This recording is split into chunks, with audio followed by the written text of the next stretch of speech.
Chapter 538. The Council of Elders would pass judgment on Xiadei and Mu Yingdong tomorrow, so Lady Lianxin didn't have time to hesitate. She got straight to the point. Han Yunqi, your mother, Lady Tianxin, is the Mu family's fourth miss, Mu Xian. Half of the Mu family's blood flows in your veins. Even if you don't give face to the monk, you still have to give face to the Buddha. You cannot destroy the Mu family. Lady Lianxin assumed that Han Yunqi and the rest would be shocked by her words, but none of them were as calm as the last. They didn't react at all. Actually, the ones who were truly calm were Long Fei Yi and Gu. Han Yunqi was still a little shocked. Although she hadn't gotten a clear answer from Mute Granny, she had always believed that Mu Xian was Tianxin. Today, it could be said that she was certain. In that case, she and that girl Mu Linger were cousins. No wonder she couldn't bear to be cruel to that girl. You knew all along? You cured Mute Granny's poison? Mute Granny told you? Lady Lianxin asked incredulously. At the mention of the antidote, Gu's heart unconsciously throbbed with pain. He looked at Han Yunqi with grievance. Helpless, ever since he and Long Fei Ye's duel, Han Yunqi had never asked about this matter again. What scapegoat? Could it be that he would have to bear it for the rest of his life? Gu felt helpless. Han Yunqi naturally wouldn't reveal Mute Granny's life or death to Lady Lianxin. Her attitude was even more direct than Lady Lianxin's. Back then, my mother asked you to help Han Kongan obtain a director position. What benefits did she give you? Lady Lianxin's eyes flashed with wariness as she asked, You, how much do you know? What are you trying to lie to me? I know quite a lot. If you want to lie, take it easy. Actually, Han Yunqi knew that Lady Tianxin and Lady Lianxin were sisters. Lady Tianxin had asked Lady Lianxin to help Han Kongan. She didn't know anything else. However, the dangerous threat on her face really intimidated Madame Lianxin. Under Long Fei Ye's tutelage, Han Yunqi's negotiation skills had improved. I can tell you everything, and I can also tell you who your biological father is, as long as you can protect the Mu family. Madame Lianxin finally relented. Although Han Yunqi already knew what was going on, she was still excited and even a little nervous when she heard the words, biological father. However, she still steadied herself and cleverly asked, Madame Lianxin, what do you mean by protecting the Mu family? Seeing that Han Yunqi was calm and composed, Madame Lianxin's eyes flashed with a complicated look. She knew that if she couldn't give Han Yunqi satisfactory conditions, this deal wouldn't be easy to discuss. Of course, Madame Lianxin wasn't someone who was easy to deal with. She hesitated for a moment before probing. Naturally, Mu Yingdong was absolved of all charges. The Mu family is as before. Han Yunqi laughed heartily. As Madame Lianxin spoke, she pretended to sigh a few times. Yunqi, I've been guarding this secret all these years. How could I not want to acknowledge you? But as soon as I did, your father would definitely come knocking on my door. Your mother chose to leave the poison sect and marry Han Kongan, just so you could leave the poison sect and live out your life in peace. Madame Lianxin was delighted to see Han Yunqi's serious expression. She continued to explain, I didn't tell your uncle because I was afraid that he wouldn't tolerate you for the sake of the Mu clan's reputation. Don't blame him, either. He's the head of the clan and his future prospects are more important than anything else. He had no choice but to imprison Mute Granny so he could lure your mother back. Madame Lianxin paused to wait for Han Yunqi's reaction, but Han Yunqi only looked at her with a taut face. She had no plans to speak. Silence reigned in the room.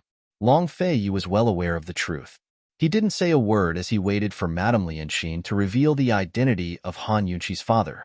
Gu, on the other hand, was the most confident and at ease as he played with his bony fingers. He'd long rejected all of this from his heart. No matter who Han Yunqi's father was or whether Han Yunqi was a poisons woman, as long as he liked, Han Yunqi was just Han Yunqi. The silent standoff wasn't just a contest of patience, but confidence as well. After explaining so much, Madame Lianxin had unknowingly lost the initiative. The longer the silence, the more uneasy she felt. In the end, she couldn't help but speak up again. Yunqi, if your mother was still alive, she wouldn't bear to see the Mu clan fall like this. The Mu clan has reached its current state because of the blood, sweat, and tears of generations. Han Yunqi sighed before she finally spoke. If Madame Lianxin is only here to acknowledge relatives, then please go back. These words shattered all of Madame Lianxin's patience. She finally lost her temper and said coldly, Han Yunxi, I've said everything I need to say. What else do you want? Which member of the poison sect is my father? Han Yunxi icily asked. I don't know. Even Mute Granny doesn't know about this. Do you think Muing Dong and I would know? Madame Lianxin retorted. Han Yunxi nodded. I believe you. You can leave. Madame Lianxin didn't know how to react. What did you say? You've spouted so much nonsense, but none of it was what I wanted to know. Rather than wasting your time here, why don't you go to the Wang clan yourself and beg the Wang clan head? Perhaps you'll have a chance. Han Yunxi was simply toying with her. Madame Lianxin slapped the table and rose to leave. But Han Yunxi didn't stop her even when she was at the door. Madame Lianxin was almost angered to death. Han Yunxi was so young. But why was she harder to deal with than those old fogies from the medical academy? In the end, she still turned around. Han Yunxi's heart relaxed when she saw Madame Lianxin turn around. She knew that she'd won this negotiation. Han Yunxi, when your mother came to beg me for help back then, she gave me something. Perhaps that thing can tell you who your father is. Madame Lianxin finally revealed her greatest bargaining chip. This was truly valuable information. Long Fei Yi and Gu both looked up. Han Yunxi was shocked and surprised. Madame Lianxin hadn't planned on revealing this information because it was extremely valuable. She'd kept it hidden all this time, waiting for the day when she was too old and couldn't survive in the medical academy anymore. Then she'd take it out to curry favor with the academy head. Back then, it was because of that thing that she had helped Mu Xian and promised her to keep the secret. But now that Han Yunxi had forced her to this point, she had no choice but to reveal it. What is it? Why don't you show it to me first? Han Yunxi asked. Madame Lianxin wasn't as friendly as before. Coldly, she said, as long as Muing Dong returns to the Mu estate, I'll bring it over myself. Do you think I'll believe you if I don't see it? Han Yunxi asked. Madame Lianxin looked meaningfully at Long Fei Yi, then smiled. The one who obtains the poison sect's perplexing butterfly illusion controls the world. Your Highness Duke of Qin should know this, right? Han Yunxi was shocked. Did this woman have the perplexing butterfly illusion as well? You have the perplexing butterfly illusion? Long Fei Yi remained calm. I don't. Madame Lianxin smiled. But I have the 10,000-year blood jade. The one who obtains it can break the perplexing butterfly illusion. Your Highness doesn't know this, right? Long Fei Yi was stunned. He only knew that the beauty's blood could break the perplexing butterfly illusion, but he'd never heard of the 10,000-year blood jade. It looked like his mother hadn't been clear about the situation back then. No wonder they couldn't break the perplexing butterfly illusion even after they'd cultivated the beauty's blood. Madame Tianxin gave you the 10,000-year blood jade? Gu finally spoke. That's right. It looks like your Excellency Pill Fiend has heard of it before? Madame Lianxin said. The 10,000-year blood jade was extracted from the mouth of a 10,000-year ancient corpse in the Valley of the Kings. It's the poison sect's most poisonous poison, but it's also its most precious treasure. This item is only passed down to the poison sect's sect head. Gu smiled as he looked at Han Yunxi. I wasn't wrong when I called you Poison Lass every day. Half of the poison sect's blood flows through your veins.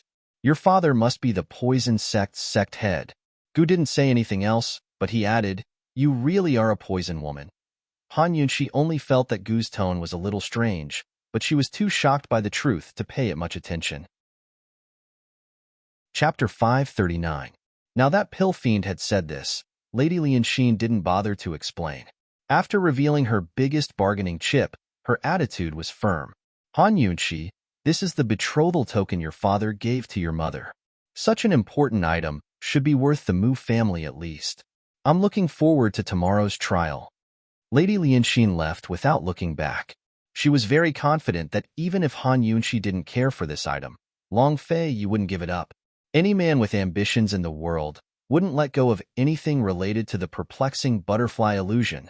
Han Yunxi and Long Fei Yi exchanged glances. They hadn't expected to find clues about the perplexing butterfly illusion under these circumstances. Han Yunxi didn't even have time to ponder over her origins for a while. The perplexing butterfly illusion was in their hands, and they'd even cultivated the beauty's blood. If they could get their hands on the 10,000-year blood jade, would they be able to unravel the secrets hidden within the perplexing butterfly illusion? Han Yunqi grew excited at this thought. Something that even the detox system couldn't unravel had been in her hands for so long. She couldn't bear it. That's strange. Gu suddenly muttered to himself. Han Yunqi and Long Fei Yi both looked at him, thinking the same thing. How much did this guy know about the perplexing butterfly illusion? What's strange? Han Yunqi asked. Gu tore off his mask and asked seriously, Your mother took away such an important item. Why didn't your father look for it? Is it because he can't find it, or is he no longer in this world? As he spoke, he muttered to himself, The poison sect has been quiet all these years. Don't tell me they're all dead? Judging from Lady Lianxin's words, she didn't know the whereabouts of this mysterious sect head either. Han Yunqi suddenly thought of Lady Tianxin's death. Was it purely an accident, or did it have something to do with this sect head? If it had something to do with it, why hadn't the sect head come looking for her yet? Thinking about this, Han Yunqi felt that the scales in her heart were tilted for the first time. She was more inclined to believe that Madame Tianxin had died from a difficult birth. Long Fei Yi had been keeping an eye on the poison sect because of the perplexing butterfly illusion. After learning the truth from Mute Granny, he'd sent more people to track down the remnants of the poison sect, but there was still no news. Even the poison sect's forbidden grounds, which had been active more than a decade ago, had fallen silent. Moreover, his mother had stolen the perplexing butterfly illusion from the poison sect back then, but the poison sect hadn't done anything to this day. Long Fei Yi considered all aspects. At this time, his thoughts were similar to Han Yunqi's. Perhaps they will never come. It's good that they never find us. Even if they do, we won't be afraid. Gu said coldly. The word "we" made Han Yunqi's heart warm. Long Fei gave him a doubtful look, a look of disdain in his eyes. The 10,000-year blood jade isn't much. The perplexing butterfly illusion is the real deal. I wonder who has it, Gu muttered to himself. Han Yunqi and Long Fei Yi exchanged glances. Han Yunqi spoke up, Old Ghost, will the 10,000-year blood jade be enough to break through the perplexing butterfly illusion? Gu didn't answer, but looked at Long Fei Yi instead. You've been eyeing the perplexing butterfly illusion for a long time, haven't you? Duh. Long Fei Yi said. So you want to know the answer to? Gu asked with interest. Get out if you keep blabbering. Long Fei Yi had never been patient, especially when it came to Gu. Gu had always been patient, especially when it came to Long Fei Yi. Not only did he not leave, he even sat down on the table. Long Fei Yi, as long as you agree to help me destroy the medical academy, I'll tell you everything I know. This was already the second time Gu had made this request. Long Fei Yi asked disdainfully, Revenge? He could tell that Gu didn't have the ambition to devour Medical City. It's none of your business. Gu was very fierce. Old Ghost, what did the Medical Academy do to you back then? Han Yunqi was also curious. Every time his wound was touched, he would be rude to anyone. Only in front of Han Yunqi could he still smile. It's none of your business. Be good, don't ask anymore. Long Fei Yi casually pulled Han Yunqi behind him, then said to Gu coldly, This prince can promise you, but I'm afraid you can't afford to wait. It wasn't that easy to take down Medical City. In Long Fei Yi's plan, Medical City was the last and most difficult step. He vaguely guessed that the secret of the perplexing butterfly illusion might be related to Medical City, so he never urged Han Yunqi to solve it. Hee, as long as you can do it, I can afford to wait, Gu said arrogantly. Although he didn't like it, Long Fei Yi still admired Gu's temper. All right, this prince agrees. Gu stretched out his hand. Long Fei Yi didn't understand. What for? Let's make an oath. I, Gu, will do my best to help you solve the perplexing butterfly illusion. You, Long Fei Yi, will do your best to help me get my revenge. If there's a violation, as Gu spoke, he gave Han Yunqi a meaningful look. Han Yunqi couldn't help but tremble. This guy's eyes are so scary. What does he want? If there's a violation, what will happen? Long Fei Yi asked. Gu approached him. If there's a violation, you'll definitely become enemies with Han Yunqi, and there'll never be a day of reconciliation. Long Fei was stunned and didn't say anything for a long time. Gu asked coldly, "What, you don't dare?" Long Fei didn't answer. Instead, he retreated and gave Gu 3 high fives. "Then it's settled." "What's settled?" Han Yunshi hurriedly asked. Long Fei was also about to ask. He had seen the poison pond water instantly disappear with his own eyes. I casually stole a little bit from the side of the pond. Han Yunshi averted her gaze. "Fortunately, I stole some back then. Otherwise, I'd probably never be able to find this water again." She only knew that lying in front of these two fellows was the hardest thing in the world, but she didn't know that these two were the people who trusted her the most in the world. The fight at the poison pond back then had been so chaotic that Long Fei couldn't even remember if Han Yunshi had taken any water, but he didn't think too much about it. The Earth of 10,000 Poisons is in the Poison Sect's Forbidden Grounds poison storage. Supposedly, the poison plants there are very similar to the perplexing butterfly illusion. "It's not hard to find this thing," Gu said seriously. Han Yunshi didn't know whether to laugh or cry. Last time, she and Long Fei had gone to the poison storage and brought back some poison orchids for research, but they had neglected the soil where they grew them. "It really isn't hard to find?" she murmured. Long Fei asked, "Gu Qixiao, where did you hear all this from?" Gu arched a brow at him. No comment. Long Fei hadn't even told him where the perplexing butterfly illusion came from, so why was he asking him so much? Of course, he wasn't interested in where Long Fei had gotten the perplexing butterfly illusion from. Besides Han Yunshi, he was only interested in destroying the medical academy. Han Yunshi's attention was completely focused on these 9 things. She muttered to herself, "The human blood should be the beauty's blood, and the corpse blood should be the 10,000-year blood jade." The blood jade came from the mouth of a 10,000-year-old corpse in the Valley of the Kings. It was formed from the corpse's blood energy solidified in the jade stone. Gu nodded. "The beast blood is the poisonous blood in that little thing's teeth. It'll take some time to extract its poison." Lil Thing was probably sleeping in Gu Beiyue's arms right now. Han Yunshi had given it some blood last time, but it still hadn't recovered. It wasn't that Han Yunshi hadn't given it any nourishment, but that its special blood not only needed to be nourished by poison plants, but also time. These 3 things are human, corpse, and beast poisons, so the 9th one should also be poison, right? Human, corpse, beast. Han Yunshi looked at Gu suspiciously. "What the hell else is there?" Gu coughed lightly. "How would I know? Let's take our time to investigate." A complicated look flitted across Long Fei's eyes. Seeing that Han Yunshi still wanted to ask, he immediately changed the topic.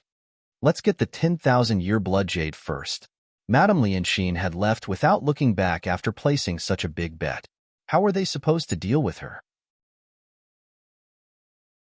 Chapter 540. Lady Lianxin had already revealed her trump card, so she wouldn't back down so easily. But Han Yunshi and Long Fei wouldn't back down so easily after finally trampling the Mu clan to death. "We still have to get Linger out. That's a bit troublesome." Han Yunshi knitted her brows. It wouldn't be a big deal if they only had to deal with Lady Lianxin, but Mu Ling, who was accused of double crimes, was stuck in the middle as well. Gu laughed disdainfully and prepared to leave. "Wait here. This old man will go talk to her." Han Yunshi didn't need to think to know what Gu was going to do. He was going to expose her scandals at the medical academy. She was about to stop him when Long Fei silently stuck out a leg and almost knocked Gu to the ground. Don't forget that those who are barefooted aren't afraid of those who are wearing shoes. The Mu clan was now at the end of their rope. Lady Lianxin had come to find them as a gamble. If they kept pushing her, Lady Lianxin's temper might even expose Han Yunshi's origins. Then both sides would suffer losses. If news of her father being a direct descendant of the poison sect got out, Han Yunshi would be in big trouble. "Long Fei, why don't you tell old Wang to delay the interrogation for a few days?" Han Yunshi asked. They still had to think things over. But before Long Fei could answer, Chu Shifeng came in with news from the Wang clan. "Esteemed Wang Fei, Xie wants to talk with you in person. He says he has something you're interested in." Long Fei seemed to think of something as his eyes flashed. "Prepare the carriage." When Han Yunshi, Long Fei, and His Excellency Pill Fiend appeared in front of Xie, he was very puzzled. His Highness Duke of Qin wasn't invited, so how did he get here so quickly? Of course, he didn't have the time to care about this kind of thing. After suffering such a huge blow and being interrogated by the Wang clan in private, Xie Dei, who was originally old but vigorous, was like an old man on the verge of death, dispirited and aged. His only hope now was to do everything he could to save the Xie family. After being the president for so many years, he knew very well that there was nothing to hide at this point. He said bluntly, "Qin Wangfei, the old man has evidence to prove that Mu Linger has nothing to do with the 100 Poisons sect. If you can promise the old man one thing, the old man will give you the evidence now." Ouyang Ningnuo? Han Yunqi had guessed that it had something to do with Mu Linger, but she didn't expect there to be evidence. Xie Dei nodded. There was a big difference between admitting that Ouyang Ningnuo was the one who gave him the poison and having solid proof. Han Yunqi was overjoyed. She really needed someone to send her a pillow when she wanted to sleep. She had a rough idea of how to deal with Madame Lianxin. She asked seriously, "What do you want this Wang Fei to promise you?" Esteemed Wang Fei, the old man knows that esteemed Wang Fei is holding a grudge against Mu Linger, but that was the old man's own idea. Please don't hold a grudge against the Xie family. Xie Dei's tone became serious. The Xie family has more than 300 people, and most of them are innocent, so please be lenient. Once they are disqualified forever, their lives will be ruined. Although the trial had yet to begin, the fourth elder had already announced that the Xie family's cheating would be disqualified forever. Medicine City held many large and small competitions, not just the Grand Medicine Testing Convention. If the city's disciples wanted to stand out in the medical world and obtain more opportunities to learn, these competitions were the first step. If they couldn't even qualify for the competition, then no matter how talented they were or how hard they worked, it would be difficult for them to stand out. Elder Xie, you should know the real reason for the Xie family's disqualification. Begging me is useless, Han Yunqi calmly said. This matter had nothing to do with Mu Linger. Who could protect her after being exposed for cheating? Esteemed Wang Fei, aside from this matter, you can kill or torture the Xie family as you please. The Xie family's disciples are the most diligent and hardworking of the 3 great clans. They wake up in the middle of the night and stay in the pharmacy all day for 5 to 10 years. They're innocent. Xie Dei was filled with sorrow. Long Fei Yi and Gu, who were standing high up behind Han Yunqi, only sneered and remained indifferent. Han Yunqi walked up to sit in front of Xie Dei and looked him in the eye. Elder Xie, you say that the Xie family's disciples wake up in the middle of the night, but do you know that the Wang family's disciples only go to bed in the middle of the night? Your Xie family's disciples are diligent and hardworking, but the Wang and Mu clans are all disciples of Medicine City. Which one of them doesn't have a beam hanging over their head? Of all the knowledge in the world, medicine and pharmacy are the most arduous, but also the most tolerant of sloppiness. When it comes to the study of human life, how could it tolerate something like cheating? If we make a brat like Xieping famous today, how many patients will we delay in the future? Cloud Realm Continent's medical world wasn't a clean place to begin with, especially when it came to commercial profits. Over the past few years, the medical world had promoted plenty of so-called master pharmacists who boasted about their miraculous medicinal ingredients. It was a small matter for them to earn money, but a big matter for them to cause illnesses. That brat Xie Peng didn't even have a guilty conscience when he cheated at such a young age, but his attitude was still so arrogant. He'll definitely be a disaster when he grows up. Han Yunqi's tone was stern as she questioned Xie Dei with every word. Faced with her cold glare, Xie Dei actually lowered his head in shame, unable to retort. After a long period of silence, Han Yunqi's eyes flickered with a complicated look before she said, "It's impossible to exempt them from this punishment." But, hearing this, Xie Dei immediately looked up with a hopeful gaze. "If your Xie clan is sufficiently remorseful, perhaps we can lessen the punishment by making it a life sentence," Han Yunqi continued. "How many years?" Xie Dei asked hastily. Han Yunqi hesitated before giving him an answer of 10 years. 10 years was enough to restrict the Xie clan without wronging the innocent disciples of the Xie clan. Xie Dei was much more tactful than Lady Lianxin. He immediately took out a bottle of poison and said, "Esteemed Wang Fei, the original jailer Chen Jia, and Li Wei can testify that this poison came from Ouyangning. Although the Xie clan would be charged with another crime for slandering Mu Linger, it was worth it to reduce the punishment to 10 years. Han Yunqi was overjoyed. With this, she could protect Mu Linger. She could also talk to Lady Lianxin without worry. By the time they left the prison, the sun had already risen. The Council of Elders would hand down the verdict before noon. The prison wasn't far from Lady Lianxin's residence, but Han Yunqi wasn't in a hurry to go there. She wanted to see Mu Linger first. When they arrived at the cell where Mu Linger was imprisoned, the Long Fei didn't say a word. He crossed his arms over his chest, leaned against the wall, and closed his eyes to rest. "You're not going in?" Han Yunqi asked Gu. Gu narrowed his eyes. "Haven't I been in there long enough?" Seeing that he appeared safe and sound, Han Yunqi guessed that he had been squatting in the cell for the past few days. She guffawed and went in alone. Despite being ridiculed, Gu was in a good mood when he heard her laughter. Humming a tune, he jumped up a tree and sat down to wait. Long Fei opened his eyes to look at her, but quickly shut them again. In the prison, Han Yunqi originally wanted to give Mu Linger a surprise. She deliberately kept quiet and personally opened the door to the cell. Who knew that when the door was opened, Mu Linger was indifferent? She sat on the cold ground with her back facing her. Her lonely back seemed especially small in the darkness. Han Yunqi felt an indescribable discomfort. Her heart was slightly stifled, but she didn't show it. She lazily leaned against the door and said sarcastically, "You've only been locked up for a few days and you're already like this. You're really unreasonable." Mu Linger was shocked and immediately turned around. Han Yunqi. Han Yunqi glanced at the untouched hot food at the side and snorted. "Don't think that I'm here to save you. I have conditions." However, Mu Linger's thoughts were still stuck on the previous sentence. She said angrily, "You're the unreasonable one. I'm just too lazy to move." As she explained, she hurriedly tidied up her hair and clothes and wiped her face. Her big, lively eyes were bright and full of spirit. Laughing in her heart, Han Yunqi still looked arrogant and looked disdainfully at her. "Answer a few of my questions, and I'll help you clear your name. How about it? Ask away." Mu Linger was very generous. However, Han Yunqi's first question shocked her. Han Yunqi asked, "The Mu family has a secret recipe? What do you want to do?" Mu Linger became serious. The so-called secret recipe, as the name implied, was a prescription that was not made public. It was jointly developed by the family's top pharmacists and only sold the finished products. The prescription was not made public. This kind of prescription would add some extremely rare herbs, so it was very difficult to test.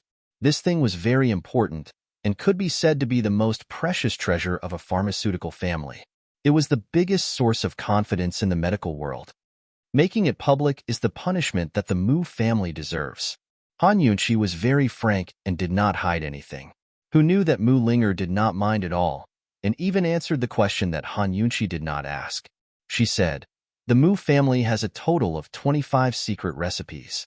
Among them, 20 are for public sale and the other 5 are for backup.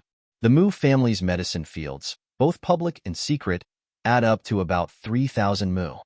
Han Yunqi only wanted to ask these 2 questions. She smiled and said, "Just you wait. You'll definitely regain your freedom before nightfall." Since Han Yunqi came to ask this, she definitely would not let the Mu family off easily. Mu Linger did not speak. After watching Han Yunqi close the cell door, she let out a turbid breath. Not only did she not feel guilty about revealing the Mu family's secret, but she also did not feel stifled. She knew that although she was rebellious, she was not wrong. She faintly looked forward to a new beginning after regaining her freedom. After Han Yunqi left the cell, Long Fei walked over. "Did you ask clearly?" Han Yunqi knew that she could not hide what she wanted to do from Long Fei. She smiled and nodded. However, Gu did not understand. "What did you ask?" Long Fei cast a disdainful look, and Gu instantly lost his curiosity and did not ask anymore. In fact, it was not that he was not smart, but that he was used to being simple-minded. He had always been clear about love, hatred, kindness, and enmity. He did not like to worry too much and was too lazy to think too much. Everything was ready. Han Yunxi and the others finally invited Madame Lianxin out for a discussion. For the sake of the Millennium Blood Jade, would Han Yunxi really let Mu Yingdong go?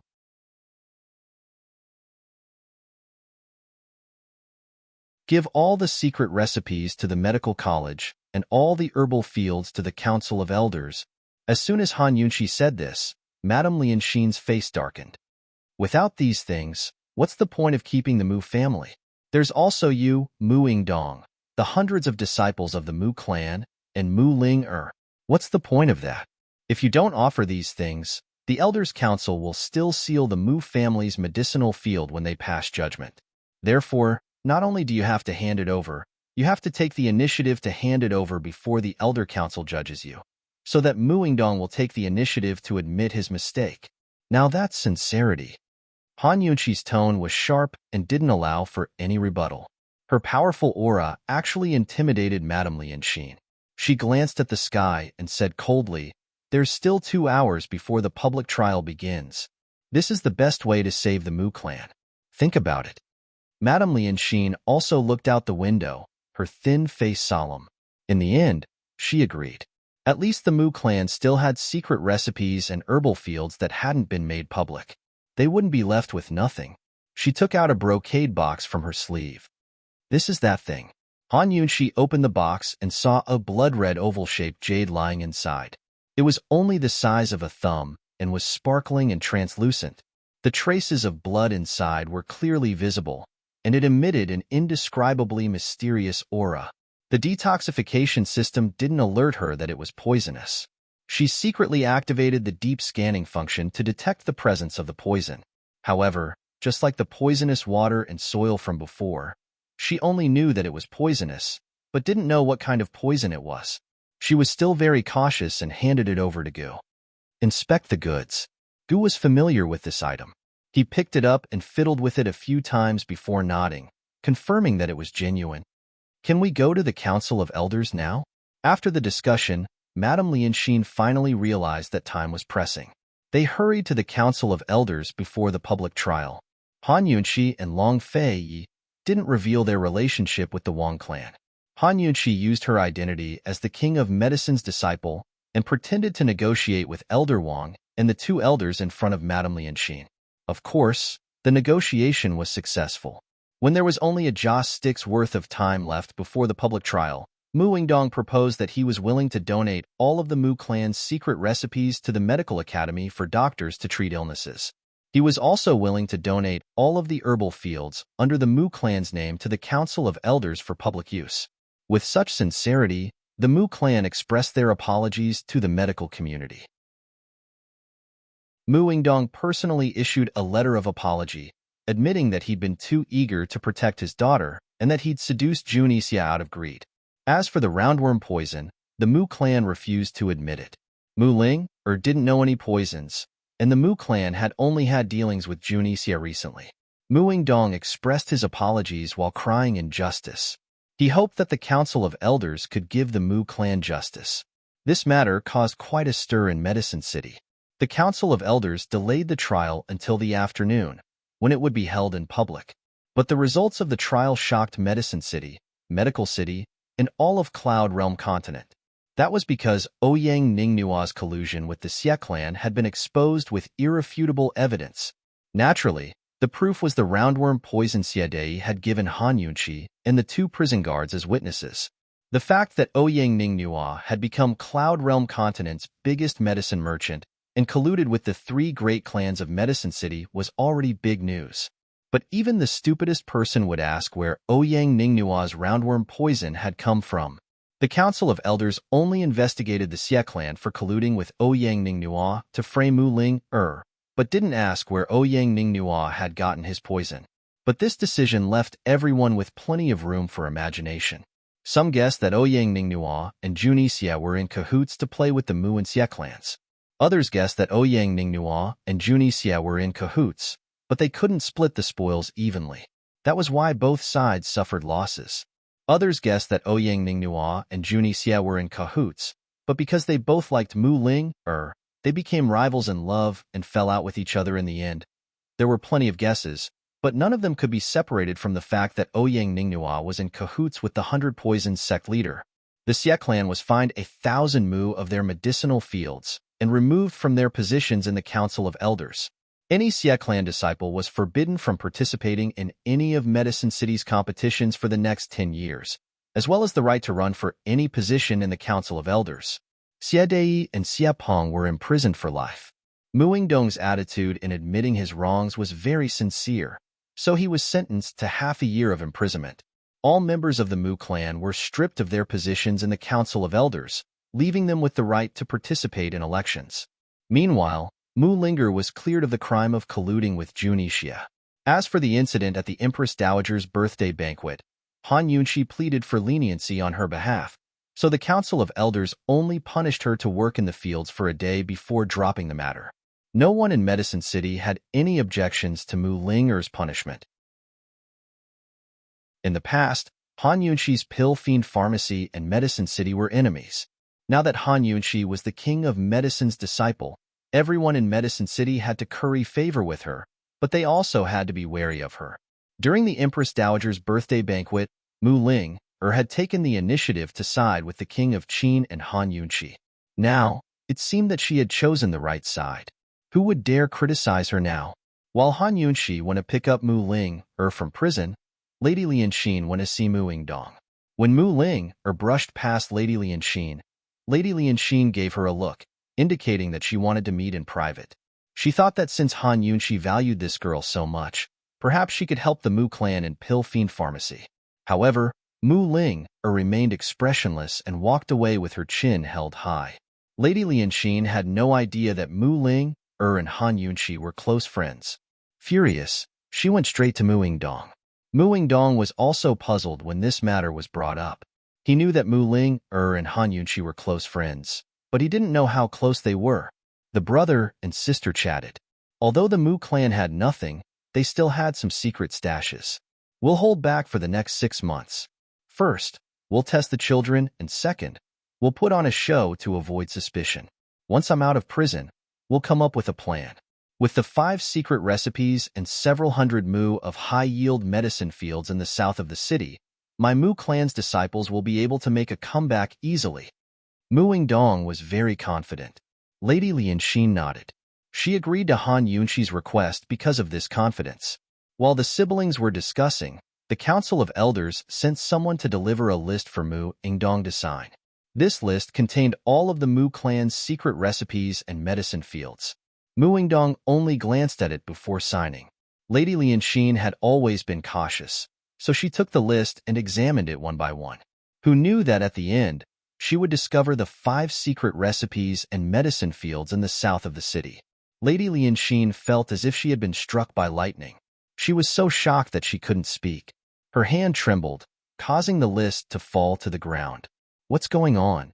Mu Yingdong hastily picked it up for a closer look. As soon as he saw those familiar words, he immediately became angry. Mu Linger. As soon as he finished speaking, he spat out a mouthful of blood and fainted. Lady Lianxin was dumbfounded. She didn't even bother to support him. Who else but Mu Linger could know so clearly about the secret recipes? The Mu clan really had nothing left. Even their pharmacists were useless. Who in Medicine City would use the Mu clan's pharmacists? Even if the Mu clan had the right to continue participating in the Council of Elders, who would choose them? Although the Mu clan's crimes weren't as serious as the Xie clan's, their fate was far worse. Lady Lianxin was filled with regret as she looked at the unconscious Mu Yingdong. She didn't regret provoking that lowly girl Han Yunxi, but rather, she regretted giving in to the allure of the 10,000-year blood jade and helping Mu Xian. If she had told Mu Yingdong Mu Xian's whereabouts back then, Han Yunxi wouldn't have lived to this day. Unfortunately, there was no medicine for regret in this world. The Mu siblings' fates weren't the worst. The worst was Ouyang Ningnua. As soon as he heard the results of the trial, he scrambled out of the residence arranged by the Council of Elders. Once he was safe, he breathed a sigh of relief. His refined and handsome face had long since turned black. Chapter 542. Han Yunxi, Long Fei Yi, just you wait. Yang Nuo raised his head and roared. The anger in his chest had yet to subside. He had always been able to keep his composure, and he was the type of person who could afford to lose. But this time, he had lost too miserably. Once he got involved with the 100 Poison sect, how was he supposed to do business with the rest of Cloud Realm continent? One of his most profitable businesses, medicinal ingredients, would be the first to collapse. Other troubles would follow. The entire Cloud Realm Trade Consortium could very well be destroyed because of him. After all, the consortium didn't belong to him alone, so he couldn't bear the responsibility. Yang Nuo was racking his brains for a solution when a few masked women dressed in green flew towards him. These were the high-level servants of Cloud Realm Trade Consortium, the green-robed slaves. The leader of the group said respectfully, "Young Master Nuo, the master has already sent Miss Jing over. You, please return." Yang Nuo furrowed his brows as he hesitated to speak. In the end, he left with the green-robed slaves. Soon enough, Han Yunxi and the rest received news from Wang Gong that Cloud Realm Trade Consortium had removed Yang Nuo from his position as acting president. They'd sent a female executive named Yang Jing to apologize to the Council of Elders and say that they'd yield 20% of their profits for the next 3 years. They sure move fast. Gu laughed coldly. After all, they'd only just returned to the inn from the prison cells. Yang Nuo is the acting president? What a joke. As the name implied, the acting president was just a figurehead in name. He didn't actually manage the affairs of the consortium, while the acting president was the one in charge. Yang Nuo had always been the president of Cloud Realm Trade Consortium to the public, but now he'd made a mistake and become the acting president? Why didn't the consortium call him a temporary worker instead? Despite her dissatisfaction, Han Yunxi knew that Medicine City wouldn't be able to refuse Cloud Realm Trade Consortium's cooperation in the short term. Medicine City and Cloud Realm Trade Consortium had been doing business for decades, so their interests were intertwined and complicated. Medicine City couldn't afford to lose them all at once. Long Fei Ye's conditions of a year for Wang Gong were already harsh enough. Han Yunxi was very happy to teach Yang Nuo a lesson this time. Yang Jing? As expected, Cloud Realm Trade Consortium doesn't belong to him alone. Long Fei Ye's lips quirked up into a cold smile. Without a doubt, this was a breakthrough in his investigation of Cloud Realm Trade Consortium. Gu wasn't interested in Yang Nuo. His mind was preoccupied with the perplexing butterfly illusion. He couldn't wait to decipher it so he could urge Long Fei Ye to attack Medical City. Poison Lass, hurry up and take out the 10,000-year blood jade to play with, he urged anxiously. Han Yunxi and Long Fei Ye hadn't forgotten about the matter. Long Fei Ye had Chu Shifeng and Tang Li stand guard outside while he shut the door himself. Han Yunxi took out a pile of glass bottles and jars. A bottle of perplexing butterfly illusion, a bottle of beauty's blood, a bottle of water of 10,000 poisons, a few drops of perplexing butterfly illusion mixed with beauty's blood to create beauty's tears, a mixture of perplexing butterfly illusion and water of 10,000 poisons, a mixture of beauty's tears and water of 10,000 poisons, as well as a mixture of perplexing butterfly illusion, beauty's blood, and water of 10,000 poisons. Long Fei Ye was a layman, but even he was confused at the sight. He only found it troublesome, but Gu could tell the difference at a glance. He took out a small glass plate and poured out the contents of the bottles one by one. Only then did Han Yunxi notice the difference.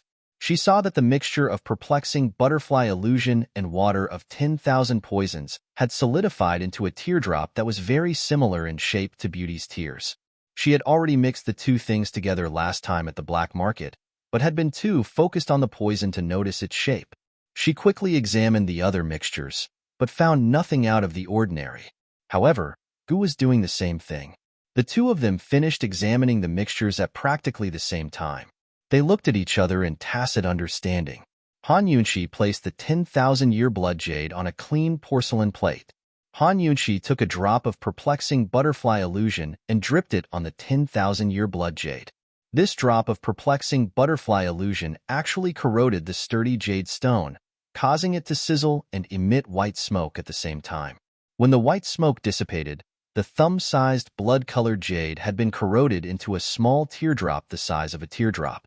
The water of 10,000 poisons, Beauty's Blood, 10,000-Year Blood Jade, and Perplexing Butterfly Illusion were all mixed together. They all had the same poison as Perplexing Butterfly Illusion, but their corrosiveness was not as strong. Han Yunshi hurriedly put the 3 drops of poison together. Unfortunately, there was no reaction. They did not repel, but they were also incompatible. Could it be that we need to put all 9 drops of poison together to find the answer? Han Yunshi asked suspiciously. The water of 10,000 poisons, Beauty's Blood, 10,000-Year Blood Jade, and Perplexing Butterfly Illusion all had the same result. In that case, the remaining 6 poisons would probably all turn into poison tears as well. We'll know once we find them. There's no point in thinking about it. Gu chuckled as he helped Han Yunshi tidy up. He was in a good mood. He was right. There was no point in thinking about it. Before they found all the ingredients, they would not be able to solve it. After a short while, he finished tidying up everything. He placed the 3 drops of poison tears in a glass bottle, separated some Perplexing Butterfly Illusion from the remaining mixtures, and put them away. Han Yunshi saw how nimble Gu was. She suddenly realized that even if she kept Bailey Mingxiang and Su Xiaoyu as assistants, she wouldn't be as useful as Gu. Of course, Han Yunshi didn't dare let Long Feiyi know about this. What she didn't know was that Long Feiyi, who had been silently watching from the side, had an ugly expression on his face. As a layman, he didn't like the tacit understanding between her and Gu at all. Han Yunshi placed the 2 glass bottles in her medical pouch and was done with it. Thanks. TSK, when did you become so polite? Gu chuckled. Han Yunshi rolled her eyes at him. As expected, she couldn't be too serious when dealing with this guy. Poison Lass, there's nothing left for us to do in Medicine City. Let's go. We're going to Medical City right now. Gu was in a rush to find the earth of 10,000 poisons in the poison sect's poison grounds. However, before Han Yunshi could reply, Long Feiyi cut her off cold. You go by yourself. This prince still has matters to attend to in Medicine City. Gu replied offhandedly. It's not like I'm asking you to go. Long Feiyi's eyes turned cold as he looked at Han Yunshi. Actually, Han Yunshi wanted to refuse because they still had matters to take care of in Medicine City. The cooperation between Medicine City and Pill Fiend Pharmacy still needed to be discussed. Moreover, she needed to personally bring Mu Linger back to Pill Fiend Pharmacy before she could feel at ease. But now that she was stuck between Long Feiyi and Gu, she suddenly didn't know what to say. If they wanted to fight, they could do it themselves. Why drag her into it? You guys can discuss the Perplexing Butterfly Illusion among yourselves. I'm going to eat. I'm so hungry. So saying, she slipped out the door while Long Feiyi wasn't paying attention. An hour later, Han Yunshi returned with some snacks. She even packed some for them, only to see Gu squatting by the door while Long Feiyi was drinking tea inside. Actually, Gu and Long Feiyi had only exchanged one sentence in the past hour, and it was the Long Feiyi who'd said it. He said, "It's fine if you don't go. This prince isn't in a hurry." Gu grumbled, then squatted by the door. What are you doing?" Han Yunshi asked suspiciously. "I'm waiting for you to come back and say goodbye, idiot." Gu didn't say anything. He simply snatched the food from her hands and squatted by the door to eat with relish. He finished 2 servings of food and was very satisfied. Only then did he stand up. "Poison Lass, wait for my good news." With a dashing wave of his hand, he left without looking back. Han Yunshi didn't know whether to laugh or cry. She couldn't help but chase after him. That thing is in the poison sect's underground palace. There's a secret passage that leads to a cliff filled with poison orchids. Actually, Han Yunshi wanted to wait until they were done with their business in Medicine City before they went together. However, she guessed that Long Feiyi wouldn't go. After all, that place was no longer dangerous. Long Feiyi would at most send someone over. It was good that Gu went. He was familiar with poisons, so he should be able to retrieve the earth of 10,000 poisons. Also, Long Feiyi blocked the secret passage. It's hard to open it with big rocks. We ran into people from Western Zhou's Chu clan on our way back last time, so you should be careful, Han Yunshi reminded him. Silly, your Chi brother grew up in that mountain forest. Which part of it isn't familiar to me? Although Gu didn't need the reminder, Han Yunshi's words warmed his heart. Even his bewitching smile warmed up like the sun. "Let's go." He handsomely put on his black hood and happily left. Whether it was Long Fei, Han Yunqi, or Gu himself, none of them paid much attention to this trip to the poison sect. But in reality, Gu's trip hadn't gone smoothly. After Gu left, Han Yunqi turned around to see Long Fei standing behind her at some point, quietly watching her. Han Yunqi hadn't done anything at all, but she suddenly felt guilty under his gaze. It wasn't that she was weak, but that Long Fei's gaze was just too frightening.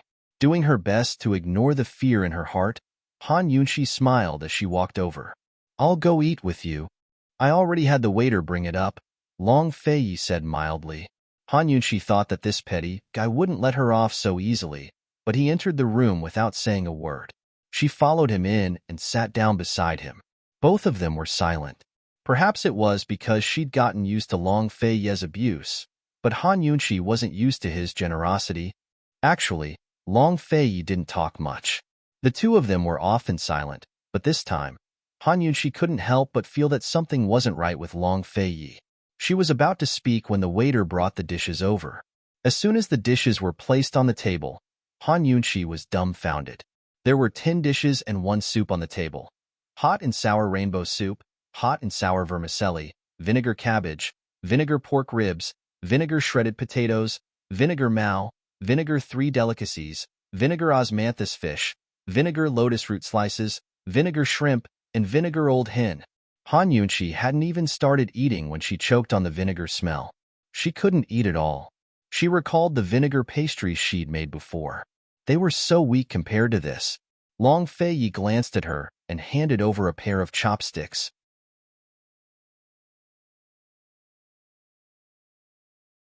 Chapter 543.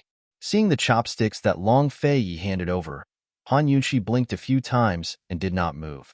Han Yunqi did not take the chopsticks and Long Fei did not rush her.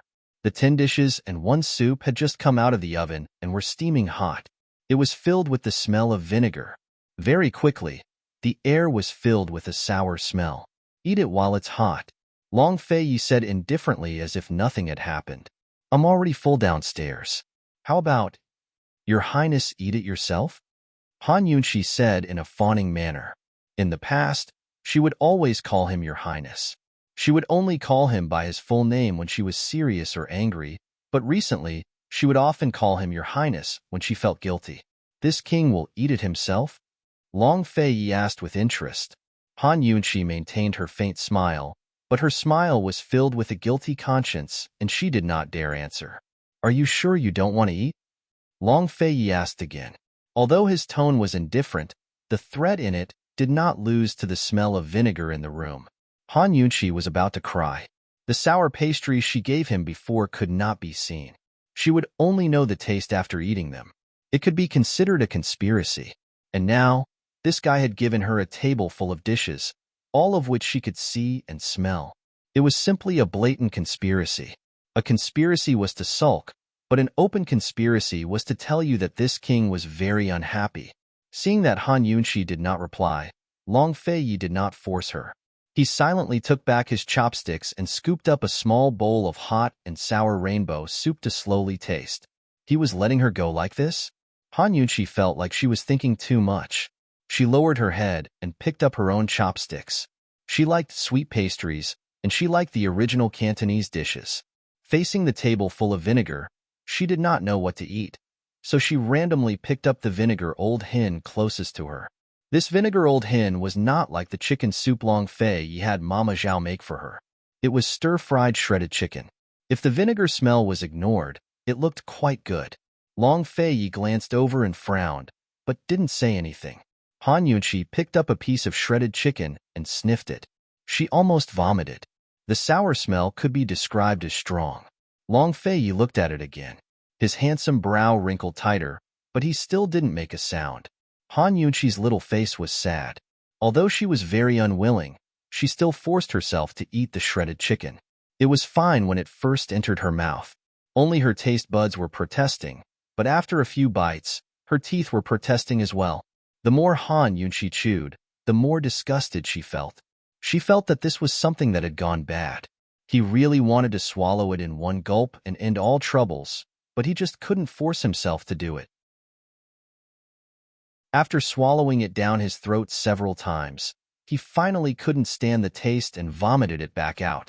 Han Yunqi wanted to eat it with rice, but only then did she realize that there was no rice in the tin dishes and a soup. Where's the promised food? Sob sob. At this moment, there was only one thought in her mind. She didn't want to vomit or cry, but, Your Highness Duke of Qin, Chen Xie knows her mistake. She looked at Long Feiyi with a wronged expression, only to see that Long Feiyi was also looking at her. His expression was very ugly. Han Yunqi accepted her fate and silently lowered her head. Unexpectedly, Long Feiyi angrily said, "Why aren't you spitting it out? Stupid woman."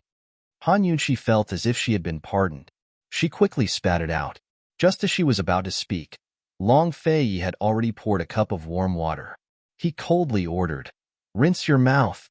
The atmosphere was very serious. This guy clearly looked fierce, but Han Yunqi suddenly smiled. Her mouth was sour, but her heart was as sweet as honey. Oh! She obediently rinsed her mouth. Long Feiyi continued to stare at her with a frown, as if he was supervising her. It wasn't until Han Yunqi rinsed her mouth clean that he ladled a bowl of soup. Still in that cold and commanding tone, he said, "Drink it." Han Yunqi could only do as she was told. She had only taken a small sip when she suddenly looked at Long Feiyi. Her eyes instantly lit up. Heavens, how could it be so delicious? Han Yunqi finally took a closer look. She saw that the soup was sparkling and translucent.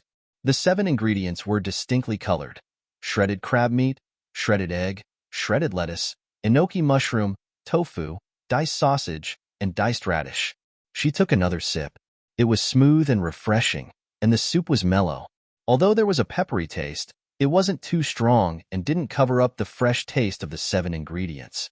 It could be said that it was slightly spicy in the sour, but the spiciness didn't cover up the freshness. How could there be such a delicious soup? She couldn't stop at all.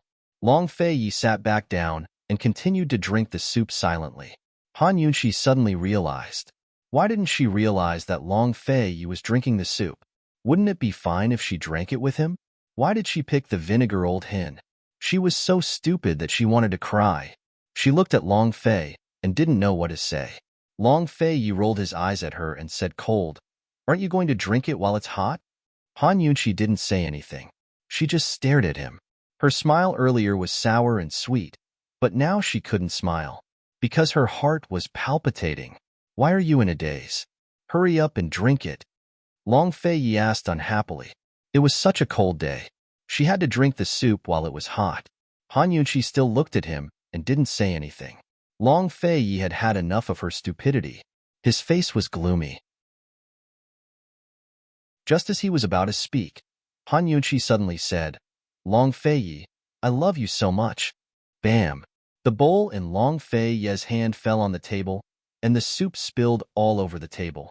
He hurriedly got up and coughed awkwardly to ease the awkwardness.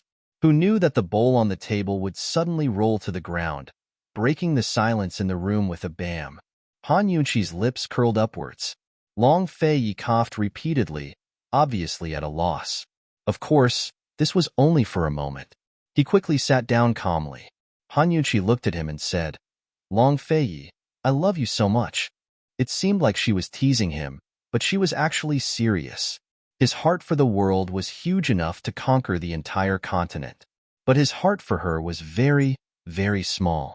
It was so small that he didn't even care about a bowl of soup, a piece of jewelry, a single movement, or a single word. "Long Feiyi, I love you so much." She looked into his deep eyes and insisted on an answer. His expression was still stern, but in the end he said, "Your lordship knew long ago." As he spoke, he placed the soup in front of her again. It was obvious that he wanted to gag her. How could someone as cold as her get used to such direct and passionate confessions? If Han Yunqi kept pushing him, he'd probably lose his composure again. How could it be so easy for the Duke of Qin to confess his love? Han Yunqi knew his personality better than anyone else. Since she hadn't been punished yet, she should have been secretly laughing long ago.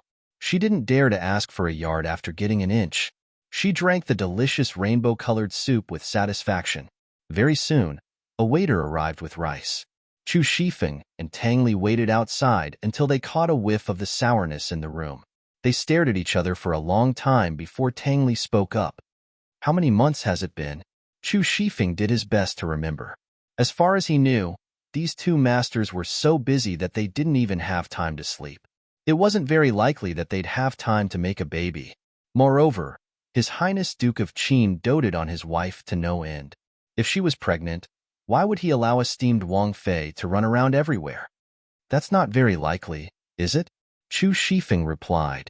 Then why is it so sour? Tang Li didn't understand. Chu Shifeng didn't understand either, so he did his best to recall. Finally, he remembered that His Highness Duke of Qin had kicked him viciously when he went to Jiangnan's Plum Blossom Sea that night. Could it be that night? Chu Shifeng muttered to himself. Which day? Tang Li didn't understand. As far as he knew, Long Fei Yi couldn't possibly be expecting a child so soon. Han Yunqi was already a weak spot for him to worry about. Maybe it wasn't just that day. They stayed at the Plum Blossom Sea for a few days, Chu Shifeng muttered to himself. Thus, the two of them huddled together to discuss Han Yunqi's stomach and forgot to eat. Inside the room, Han Yunqi had long eaten her fill. Long Fei Yi had returned to his usual self as if nothing had happened. Still, Han Yunqi would remember the taste of this seven-colored soup for the rest of her life. Long Fei Yi would remember her words 3 times. Tomorrow, I'll talk to Wang Gong about the cooperation between Medicine City and Pill Fiend Pharmacy. I'll have Chu Shifeng send Mu Ling back to South Ning. Long Fei Yi paused before saying, let's take a trip to Celestial Mountain. Han Yunqi was surprised. She assumed that Long Fei Yi would follow her back to South Ning. Something happened at Celestial Mountain? She asked doubtfully. Actually, she'd been curious for a long time. If she guessed correctly, Duamu Yao should still be there. Didn't I promise you before? It's just the right time to go up the mountain. If we delay any longer, we'll have to wait until next year, Long Fei Yi explained. Celestial Mountain was located in the extreme northwest of Cloud Realm Continent, west of Western Zhou and Medical City.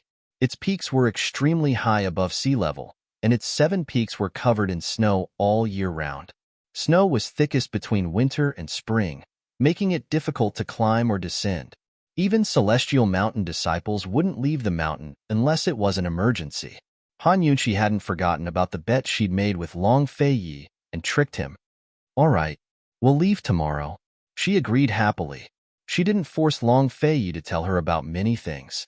It was fine as long as he was willing to tell her slowly. She should be able to see Long Fei Yi's master on this trip to Celestial Mountain. Anyone who could teach Long Fei Yi to be so skilled in martial arts was definitely worthy of respect. Han Yunqi was looking forward to meeting him. She sat closer and murmured, Long Fei Yi, it looks like I have nothing to do with Western Qin's imperial clan. She'd always wanted to tell Long Fei Yi about this, but Gu was present. It wasn't easy to bring it up, so she dragged it on until now. Her mother was from Medicine City, while her father was from the Poison Sect. Neither of them had anything to do with Western Qin. It looked like the Shadow Clan member had come for Lil Feng. Long Fei Yi's hands tightened on the armrest, but Han Yunqi didn't notice. He nodded decisively. Han Yunqi sighed. Ai, what a pity. I was thinking that Western Qin's influence could help you. Long Fei Yi gently stroked her bangs. He didn't say anything, but he thought, Han Yunqi, if you knew that this prince was the East Qin Crown Prince, would you still have such thoughts? The matter in Medicine City had finally come to an end. That night, the two of them slept on the same bed and went to bed early. Han Yunqi slept soundly in Long Fei Yi's arms. She didn't know that Long Fei Yi had been thinking about this the entire night and couldn't sleep at all. Bringing her to Celestial Mountain required a lot of preparation. The next day, they discussed many things with Elder Wang. Han Yunqi then went to the herb forest to say goodbye to the King of Medicine. On the way back, Han Yunqi and Long Fei Yi stopped by the poison pond. They planned to use the poison pond to trick Junie Xie, but they hadn't expected the battle to end so quickly. They also hadn't expected to learn so many secrets of the perplexing butterfly illusion here. This trip to Medicine City really hadn't been in vain. Looking at the empty pond, Long Fei Yi said indifferently, It's a good thing you took the poison water back then. The pond full of water and poisonous plants had disappeared into thin air.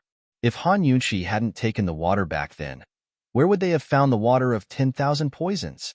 Han Yunshi snickered. She was about to reply when her vision darkened and she fainted.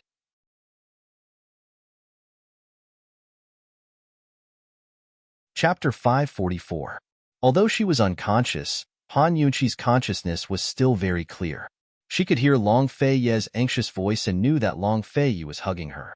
However, she couldn't respond, nor did she have the time to respond. She only felt an overwhelming flood coming towards her. She instinctively wanted to escape, but there was nowhere to run. She was surrounded by water in all directions.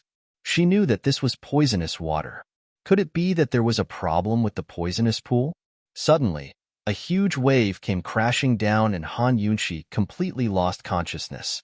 It was as if the exhaustion accumulated over the past few months had exploded as she fell into a deep sleep. She didn't know how long she slept, but when she opened her eyes, she didn't see the flood anymore. Her consciousness entered the detoxification system and saw that the poisonous pool in front of her was flourishing with countless poisonous plants. Han Yunshi felt that there was something wrong with the smell. When she walked closer to take a closer look, she found that there was a large number of overripe poisonous plants in the pool. If they weren't harvested, they would rot. This poisonous pool was an external object and couldn't completely integrate with the detoxification system that she brought. The detoxification system could develop an antidote based on the toxicity of these medicinal plants, but it seemed that it couldn't intelligently harvest and store them. Therefore, she had to come in regularly to harvest them. This time, she was just too busy and forgot to come in to harvest, but the detoxification system actually made her unconscious and forcibly dragged her in. It turned out that the system had a temper. Han Yunshi smiled helplessly. Although she brought the detoxification system, she wasn't very clear about the expansion and other functions of the detoxification space. She could only slowly explore. She only hoped that the system wouldn't make her unconscious at a crucial time. Think about it. If one day she suddenly fainted while fighting fiercely with an enemy, she would really be screwed. After tidying up the mature poisonous plants and counting them, Han Yunshi found that there were a total of 10 new poisons. There were no less than 10 stalks of each type.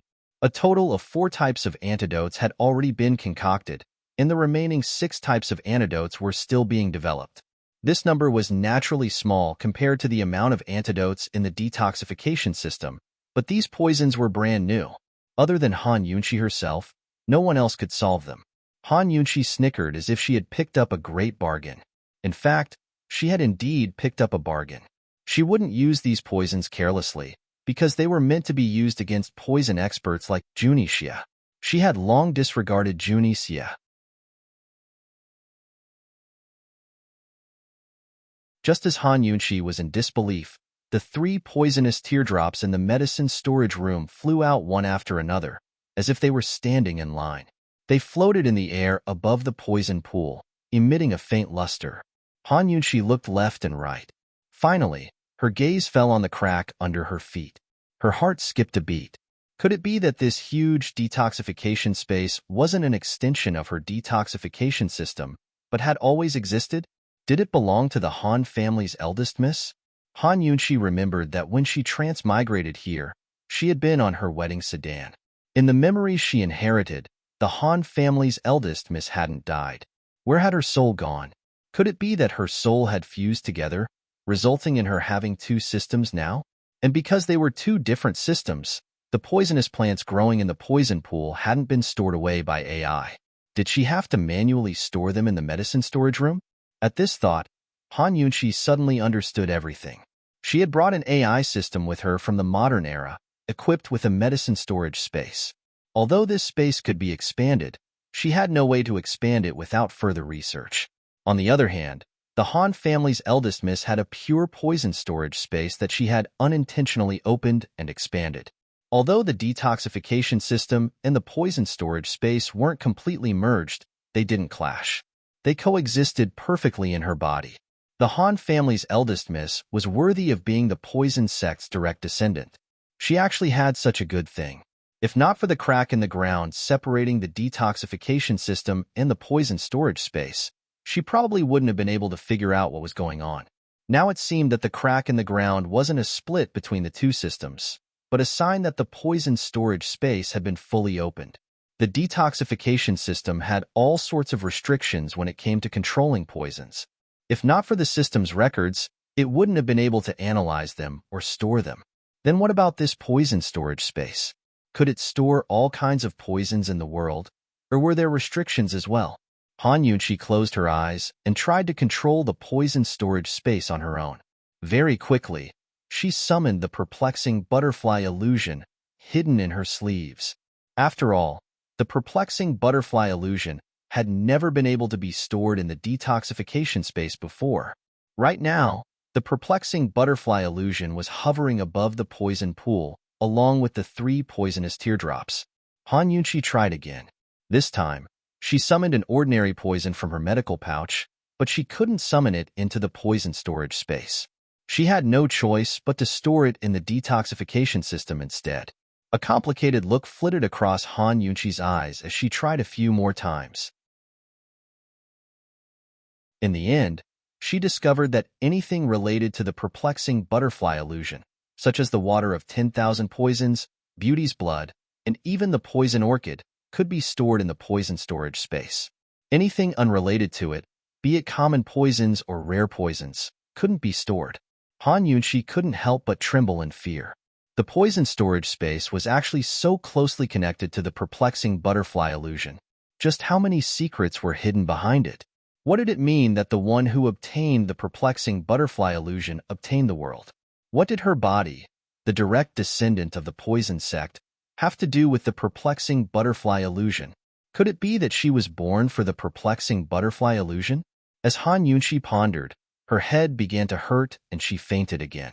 Fully activating the poison storage space took up a lot of Han Yunqi's energy. By the time she woke up, a long time had passed. As soon as she opened her eyes, the first thing she saw was Long Fei's face, the one she was most familiar with.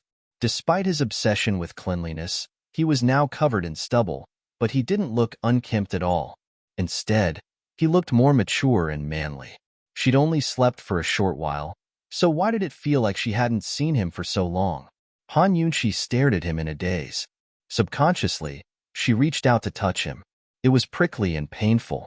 Long Fei, you've grown a beard, she muttered. Long Fei stared blankly, but quickly recovered. He shouted, "Call Gu Beiwe and Third Elder in here." This damned woman had been unconscious for half a month, while he'd done nothing but stand guard here. How could he not grow a beard? After she'd fainted, he'd stayed in Medicine City for a day before returning to Pill Fiend Pharmacy to find Gu Beiwe. At the same time, he'd sent someone to Medical City to invite Third Elder Shan as well.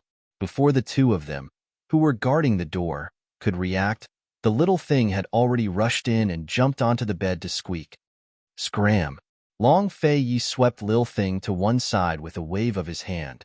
Feeling wronged, Lil Thing crawled to its feet and bared its fangs at Long Fei. Of course it didn't dare to bite him, but it silently swore that if this big scoundrel quarreled with Mama Yunqi again, it'd kidnap her away. Gu Beiwe and Third Elder Shan quickly entered the room. Gu Beiwe's steps were clearly faster than Third Elder Shan's, but despite his impatience, Gu Beiwe still stopped in front of the curtains. Esteemed Wang Fei's finally awake? Great news, great news. Hurry and let old man take her pulse.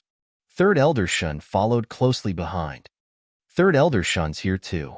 What's wrong? Han Yunqi asked with a guilty conscience. She's been unconscious for half a month. Long Fei knitted his brows unhappily. Just like the last 2 times, I couldn't find a clear cause of illness. Han Yunqi didn't dare to ask any questions, but obediently held out her hand. Third Elder Shan took her pulse for a long time while stroking his beard. It's just as Dr. Gu said. Judging from her pulse, Qin Wangfei's illness is simply due to mental exhaustion. Over the past few days, he and Gu Beiwe had been studying Qin Wangfei's illness, but couldn't come up with a clear diagnosis. Third Elder Shan stepped aside so Gu Beiwe could take her pulse. Has esteemed Wang Fei been troubled by any problems recently? Gu Beiwe's low, magnetic voice was very comfortable to listen to. The detoxification system was naturally a very troublesome matter. Han Yunxi nodded. I've been troubled by the matter of Medicine City for a few days, but it's indeed quite tiring. It must be very tiring, right? Gu Beiwei asked again. The matter of Medicine City had actually only taken a bit of effort and wasn't tiring at all.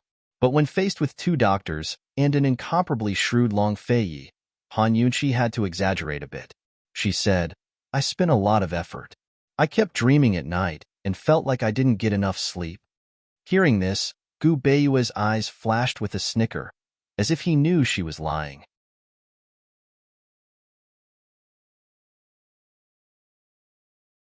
Chapter 545. Gu Beiyue's snicker vanished as quickly as it had appeared. He was as calm and serious as ever. As this one sees it, esteemed Wang Fei is doing well. Her sudden fainting for days was probably due to overwork and mental and physical exhaustion. May esteemed Wang Fei set her mind at ease. Long Fei looked at Third Elder Shen. Third Elder Shen nodded in agreement and didn't add anything else. How could Long Fei be relieved? This prince has never heard of someone being unconscious for so long. Your Highness, this one already told you a few days ago that there are cases of people being unconscious due to excessive mental and physical exhaustion. But esteemed Wang Fei being unconscious for so long is a special case. It can be considered a sleep disorder, Gu Beiwei explained. When he said this, Third Elder Shen thoughtfully said, Old man remembers now. There is indeed a sleeping beauty syndrome, where one would sleep for several years for no reason. Although esteemed Wang Fei's condition isn't like that, it is somewhat similar. When these words were said, His Highness Duke of Qin, who didn't accept any threats, was so scared that his face turned white. He anxiously asked, She wouldn't have contracted that strange disease, right? It doesn't look like it at the moment, but it's hard to say if it will develop into that disease. Third Elder Shen was very honest. Long Fei's handsome brows knitted together, and he angrily roared. This prince wants a definite answer. Shen Juiming was still Medical City's third elder, so he felt helpless being yelled at like this. But for Qin Wang Fei's sake, he could only endure. He didn't say anything. It shouldn't be, Han Yunxi timidly said. Who would have thought that Gu Beiwei would seriously say, Esteemed Wang Fei cannot be careless. For now, it's better to take care of her body and prevent it from happening. How do we prevent it? Long Fei anxiously asked. Gu Beiyue's eyes revealed a smile, but Long Fei was too anxious to notice. Relax, recuperate, and do as you please. Constant joy is the best medicine for the heart. If your Highness is not assured, you can also find some good nourishing products to nourish the Princess Consort's vitality every month. Once her vitality is replenished, she will be filled with vitality. As he spoke, he added, The most important thing to take precautions is not to get angry, sulk, or be sad. Therefore, in the future, I ask esteemed Wang Fei to be at ease. Third Elder Shen didn't have a good idea either. He had to agree with what Gu Beiwei said, so he added, That's the only way. Long Fei listened attentively and did not miss a single word. What are the suitable medicines? Please make a list. There are many suitable medicines, but they are not easy to get. The Medicine Ghost Valley may not have them, Gu Beiwei said. List them all out. This prince will have the elders of Medicine City search for them, Long Fei said. Thus, Gu Beiwei didn't hold back and listed out a pile of rare and precious ingredients. Third Elder Shen couldn't help but sigh in his heart at the sight. Gu Beiwei was really too ruthless. 80 to 90% of the ingredients he listed were unique and precious. What he meant by unique was that once eaten, there would never be a second one. As they were leaving, Third Elder Shen couldn't help but ask, Dr. Gu, the medicines you prescribed, aren't they a bit inappropriate? Although they are precious, their medicinal properties are the mildest. They are very suitable for esteemed Wang Fei. No matter how much she takes, it won't be a problem. Gu Beiwei said seriously. Old man means. Third Elder Shen lowered his voice. Isn't it too much? Gu Beiwei gave Third Elder Shen an irrefutable answer. He said, Third Elder, no matter what, as long as esteemed Wang Fei is well, His Highness Duke of Qin won't be angry. Third elder Shin recalled how he had just been yelled at and immediately nodded. That's true. That's true. Gu Beiwe looked back at the tightly shut door and laughed softly, a little self-deprecating and helpless. If he wanted to dote on her, he could only borrow Long Fei Ye's hands. It was said that when Gu Beiwe's prescription was sent to the Wang family in Medicine City, Elder Wang almost fell out of his chair. When it was sent to the elders, fourth elder and seventh elder looked at each other and almost cried.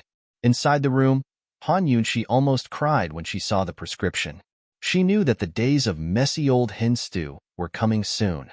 She couldn't help but suspect Gu Beiwe. Did that guy do it unintentionally or deliberately? What's on your mind? Has it always been there? Long Fei Ye's words pulled Han Yunxi back from her thoughts. Han Yunxi innocently shook her head. I'm just too tired. From today onwards, you'll stay in Pill Fiend Pharmacy. Don't go anywhere and don't worry about anything, Long Fei Yi said. Then I'll be bored to death, Han Yunxi said, then weakly added, Gu Beiwe said I can't be bored. You? Long Fei Yi was speechless. Han Yunxi snickered. It didn't matter if Gu Beiwe had done it intentionally or unintentionally, she had profited. She couldn't help but laugh. Long Fei Yi, don't make me angry in the future. The consequences are a little serious. However, Long Fei Yi wasn't joking with her. He replied coldly, this prince will remember. Although he looked unhappy, he suddenly pulled her into his arms and hugged her tightly. Although he didn't say anything, Han Yunxi could feel his fear. Long Fei Yi, so even you can feel fear. We met too late and fell in love even later. We've only been together for a few years. It wasn't easy to get close to you. So how could I bear to sleep forever? They were originally going to Celestial Mountain, but now that Han Yunxi had fallen asleep, they had to return to Pill Fiend Pharmacy.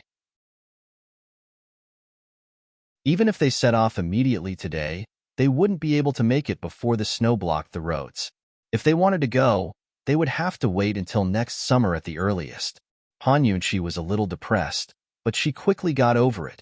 In any case, it was only a few months' time. They'd just taken over Medicine City, so the most important thing for her to do now was to take care of Pill Fiend Pharmacy.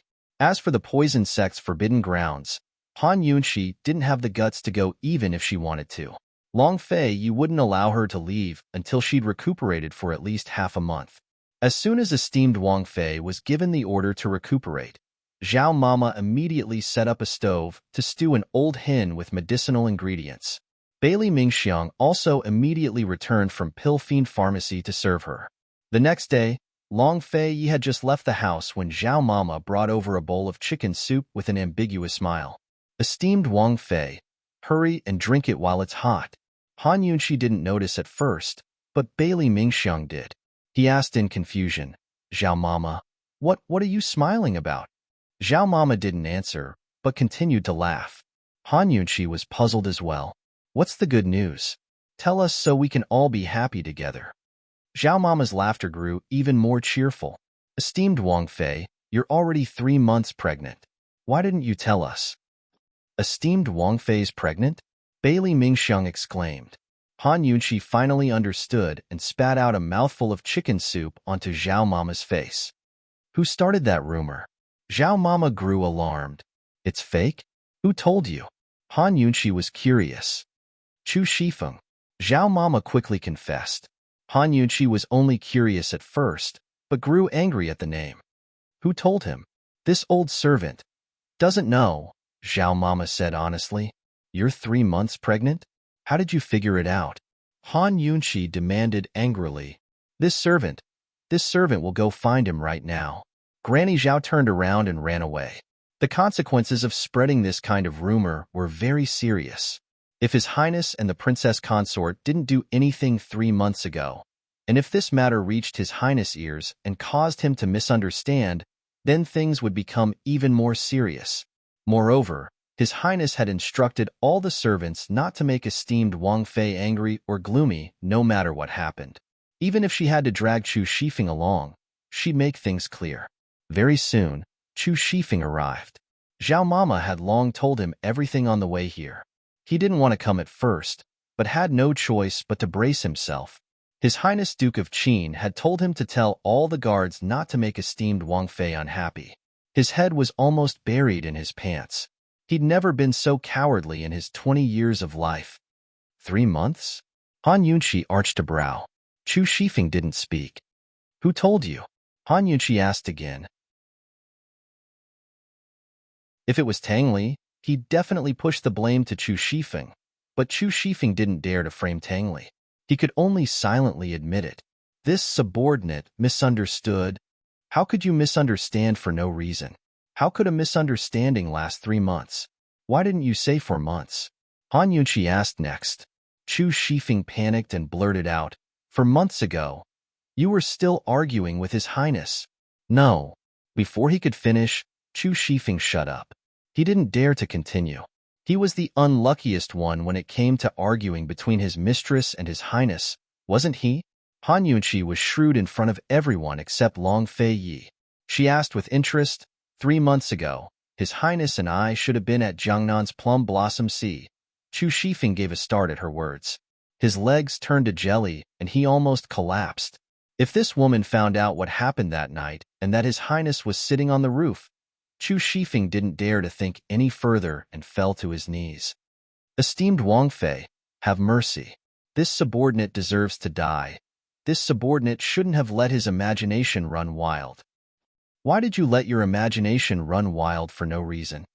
Han Yunqi asked next. Chu Shifeng hastened to reply.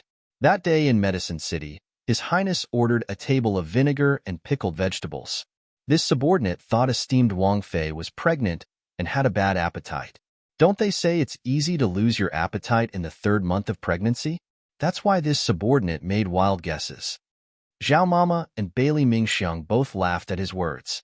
Bailey Mingxiang said, Esteemed Wang Fei, just spare him. It's not easy for a man like him to know such things. Zhao Mama coaxed as well. Esteemed Wang Fei, he only told this old servant in secret. Out of consideration for his good intentions, you should spare him this once. Han Yunqi was still thinking things over when Su Xiaoyu arrived. Esteemed Wang Fei, Mu Ling, requests an audience. Han Yunqi didn't argue with Chu Shifeng and let him go. Chu Shifeng rejoiced in his heart and silently vowed never to speak nonsense again, much less let his imagination run wild. She's just too frightening. Mu Ling had been living at Pill Fiend Pharmacy ever since she left Medicine City. She knew that her father and Lady Lianxin wouldn't let the matter rest, but she wasn't afraid. The Mu clan had suffered such a tragic fate that they probably wouldn't be able to find trouble for her anytime soon. As soon as she entered the room, she saw that Han Yunqi was still in good spirits. Have you slept enough? She asked impatiently. Impudent. Why aren't you greeting esteemed Wang Fei when you see her? Su Xiaoyu put her hands on her hips like a little housekeeper. Mu Ling ignored her and sat down across from Han Yunqi. She handed her a pill and said, Here's a thank you. Take it before you sleep and it'll stabilize your vitality. Since you're staying at Pill Fiend Pharmacy, you should recognize me as your big sister, Han Yunqi said carelessly. She really wanted to tell this girl that she really was her older cousin.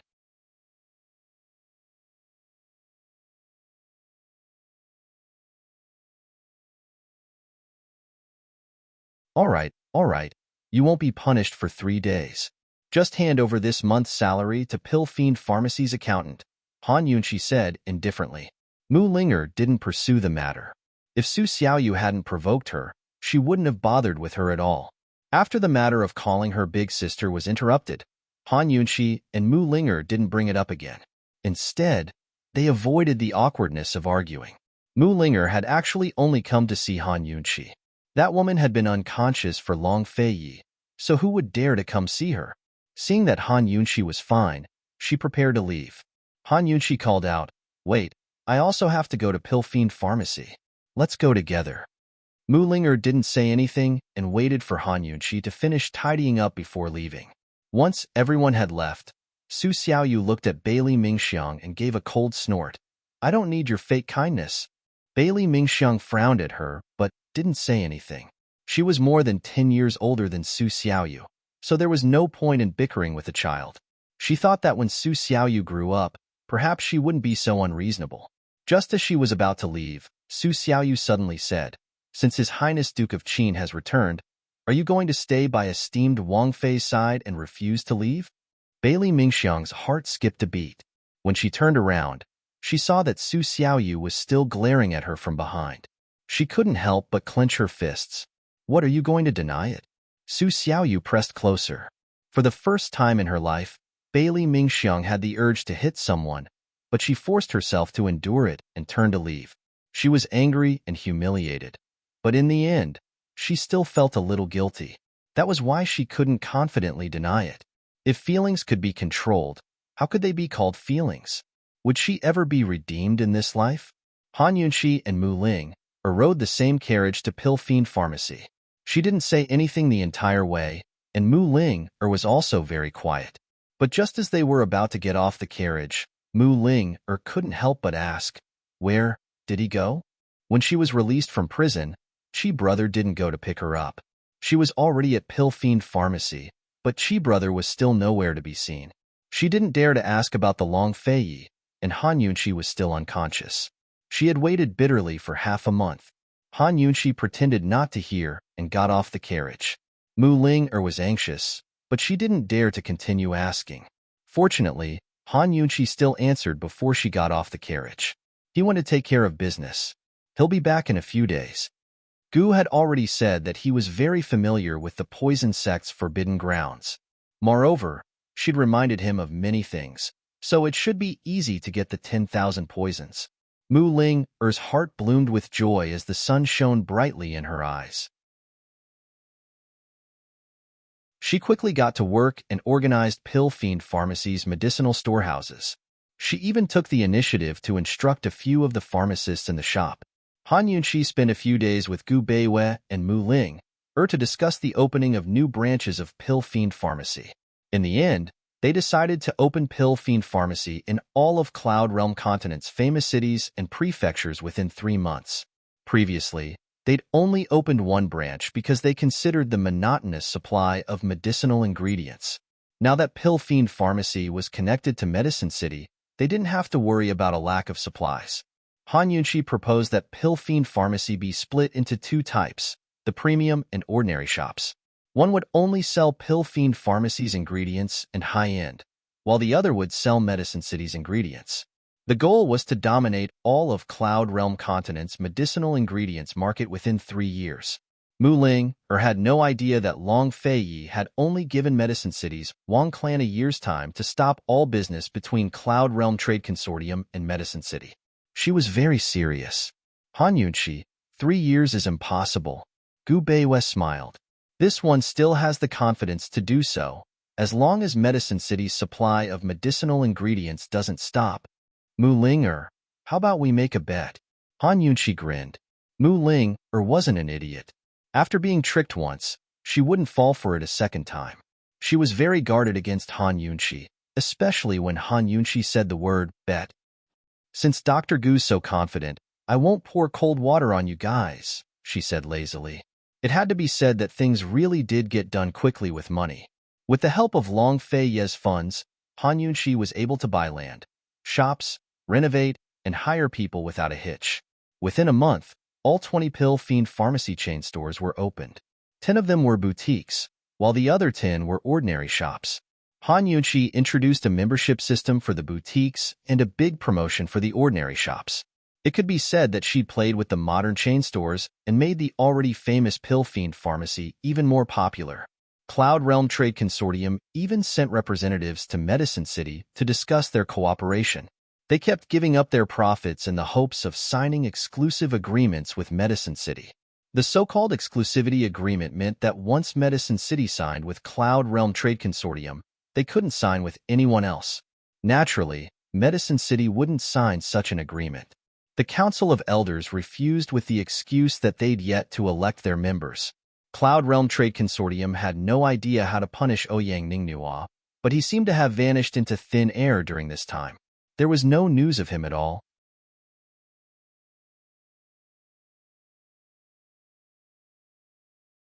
In my opinion, we should spread the news that the poison beast is in Han Yunxi's hands, Junie Xie said unhappily. And then? Bai Qingyan asked. Then we'll spread the news that the Shadow Clan guy is protecting Han Yunxi. Even if Han Yunxi isn't a Western Qin orphan, we can still use her to lure out the 7 noble families. Jun Yixia had this idea for a long time. Back in the day, his grandfather had personally witnessed the last of the Western Qin bloodline being shot to death. He didn't believe that Western Qin orphans existed. He was more convinced that the Shadow Clan guy was protecting Han Yunxi for the sake of the poison beast. Whether or not Han Yunxi was a Western Qin orphan, this woman was worth using. Bai Yanqing let out a long sigh and asked, "Are you still going to listen to your master's words?" "Master is like a father. I will always obey my father's orders." Jun Yixia replied seriously. "Good. In the future, you are not allowed to make any decisions regarding Han Yunxi and Long Feiyi without my orders. If you disobey, then I will sever all ties with you," Bai Yanqing said seriously. Jun Yixia couldn't believe it and asked in shock, "Why?"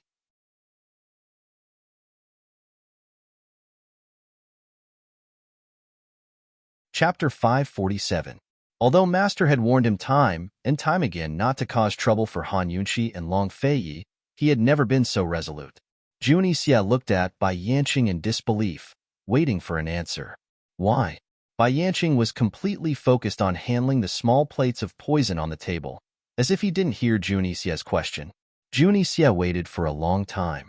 He wanted to ask again, but he didn't dare. He knew his master's temper since he was young. It was useless to ask more. He lowered his head, bowed, and turned to leave. However, Bai Yanqing opened his mouth and asked calmly, "Little Xia, would master harm you?"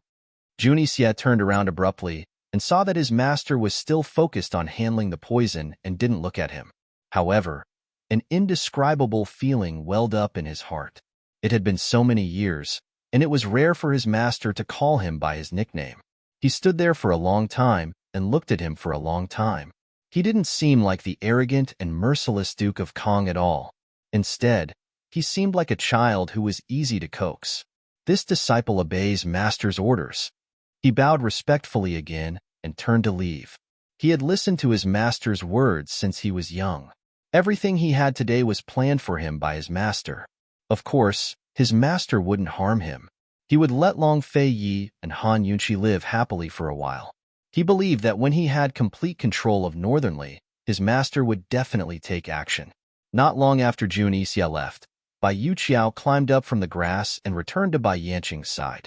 She found that the poison that her master had been playing with had all disappeared. In its place was a type of blood with a strange aura. Bai Yuqiao knew that this blood was taken from her senior brother by her master. Master had told senior brother long ago that there was nothing special about this blood. It was just the blood of a poisoned fish. However, during this period of time, she had seen her master studying the poison in this blood more than once. It was only after she came to Northern Li that she found out that her master had been hiding something from her senior brother. Just as Bai Yuqiao was feeling suspicious, he inadvertently turned around and met Bai Yanqing's sharp eyes. Bai Yuqiao hurriedly retreated and knelt down. "Master," Bai Yuqiao didn't see anything. Although Bai Yuqiao was young, she was naturally intelligent and quick-witted. In addition, she had served Bai Yanqing for so many years, so she could understand any of Bai Yanqing's expressions. Bai Yanqing just glanced at her and said nothing. It was precisely this kind of indifferent attitude that confused the smart Bai Yuqiao. She stood up silently. Like Bai Yanqing, she acted as if nothing had happened and waited quietly by the side. Still, she couldn't help but pray silently in her heart. "Master, Master.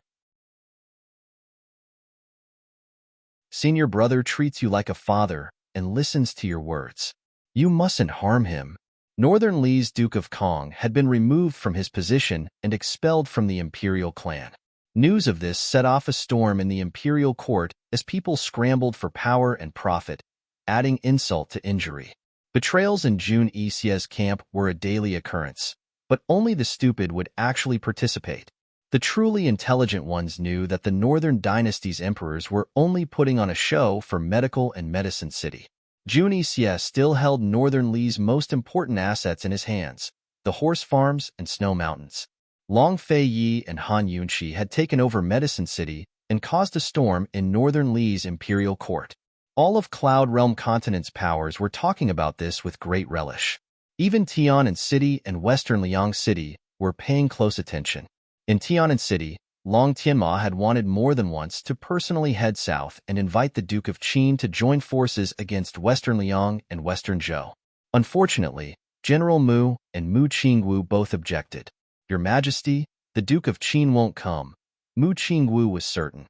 "Even if he doesn't want to come, we have to find a way to make him come." Long Tianma was clearly irritable. Now that he's even taken over Medicine City, all of Cloud Realm Continent's southern regions are under his control. If we don't invite him now, then when? General Mu finally broke into a cold laugh. "Your Majesty, if the Duke of Qin wanted to come, he would have done so long ago. Why wait until you invited him? As this old official sees it, Your Majesty should keep an eye on Western Liang instead of worrying about the Duke of Qin. I heard that Empress Chu's belly is already 3 months old." Using Chu Chinga's belly to deal with the Chu clan was much easier than targeting the Duke of Qin. Hearing General Mu's reminder, Long Tianma's restless heart finally calmed down. Emperor Tianhui's illness had long been beyond cure.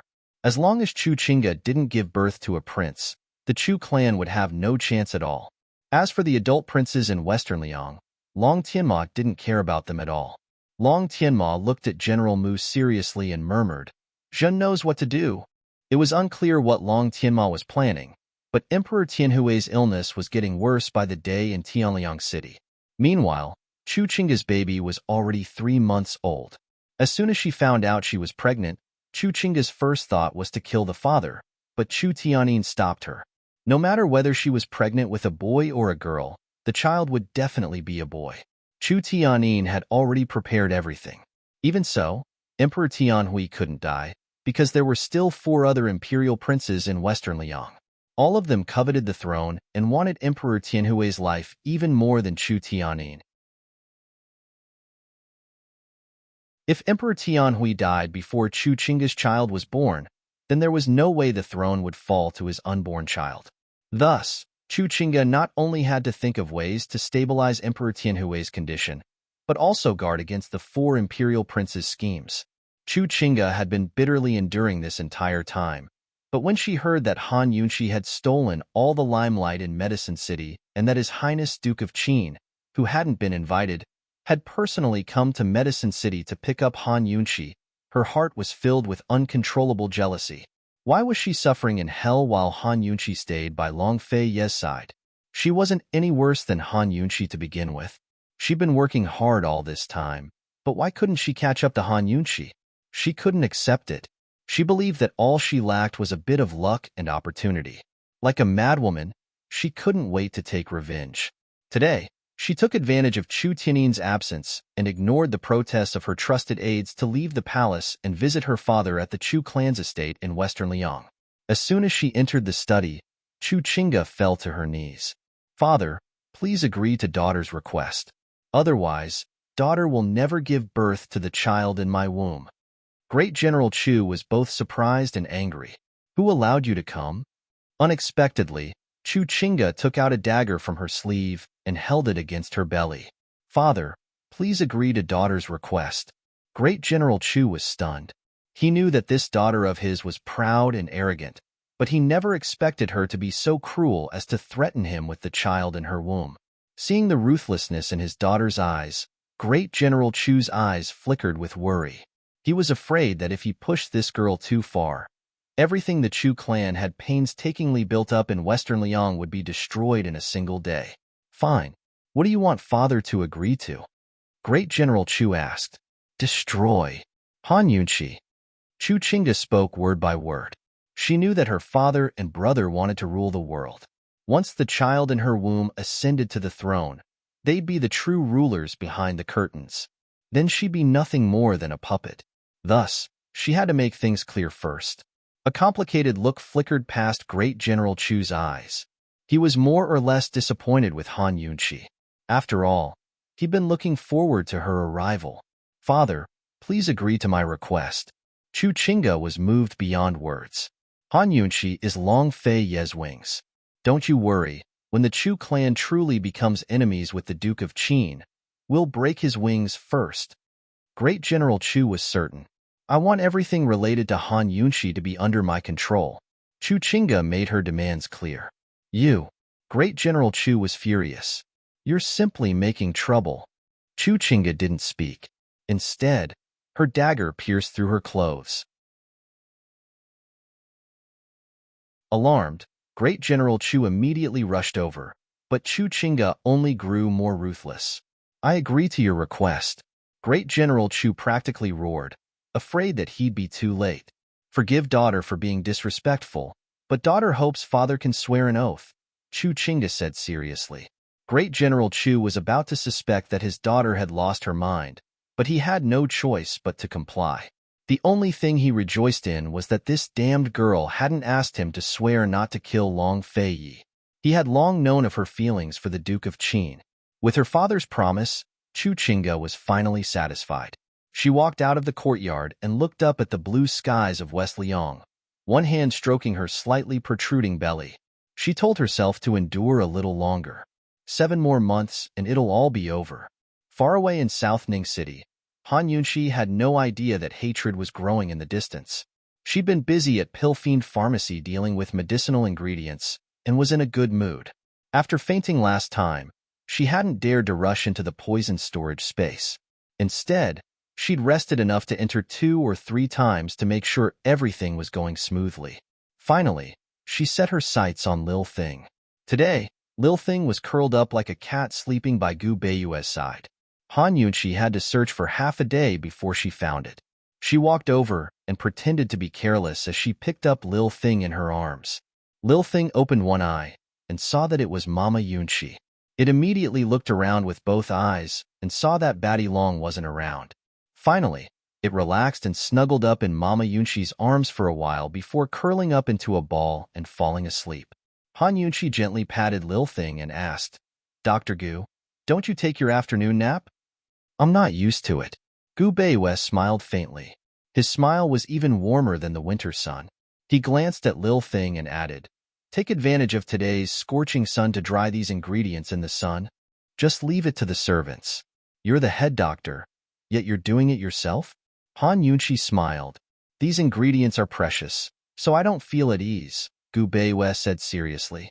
Han Yunxi was fretting over an excuse to leave, so she quickly said, Then I won't disturb you any longer. As soon as Han Yunxi left, Lil Thing immediately woke up. It stared at Gu Beiyue, its shifty eyes darting around. It was obvious that it didn't want to be separated from the gentleman. Still, it didn't refuse Mama Yunxi's embrace. Ever since Papa Long and Mama Yunxi had gotten back together, it hadn't slept in her arms again. Only when the gentleman's thin figure was out of sight did Lil Thing obediently go back to sleep. Neither Lil Thing nor Han Yunxi knew that Gu Beiyue's figure had vanished into thin air as soon as they left. By the time Gu Beiyue reappeared, he had followed Han Yunxi to the Duke of Qin's leisurely cloud pavilion. He stood outside the window and took in everything inside, but Han Yunxi was completely oblivious to his presence.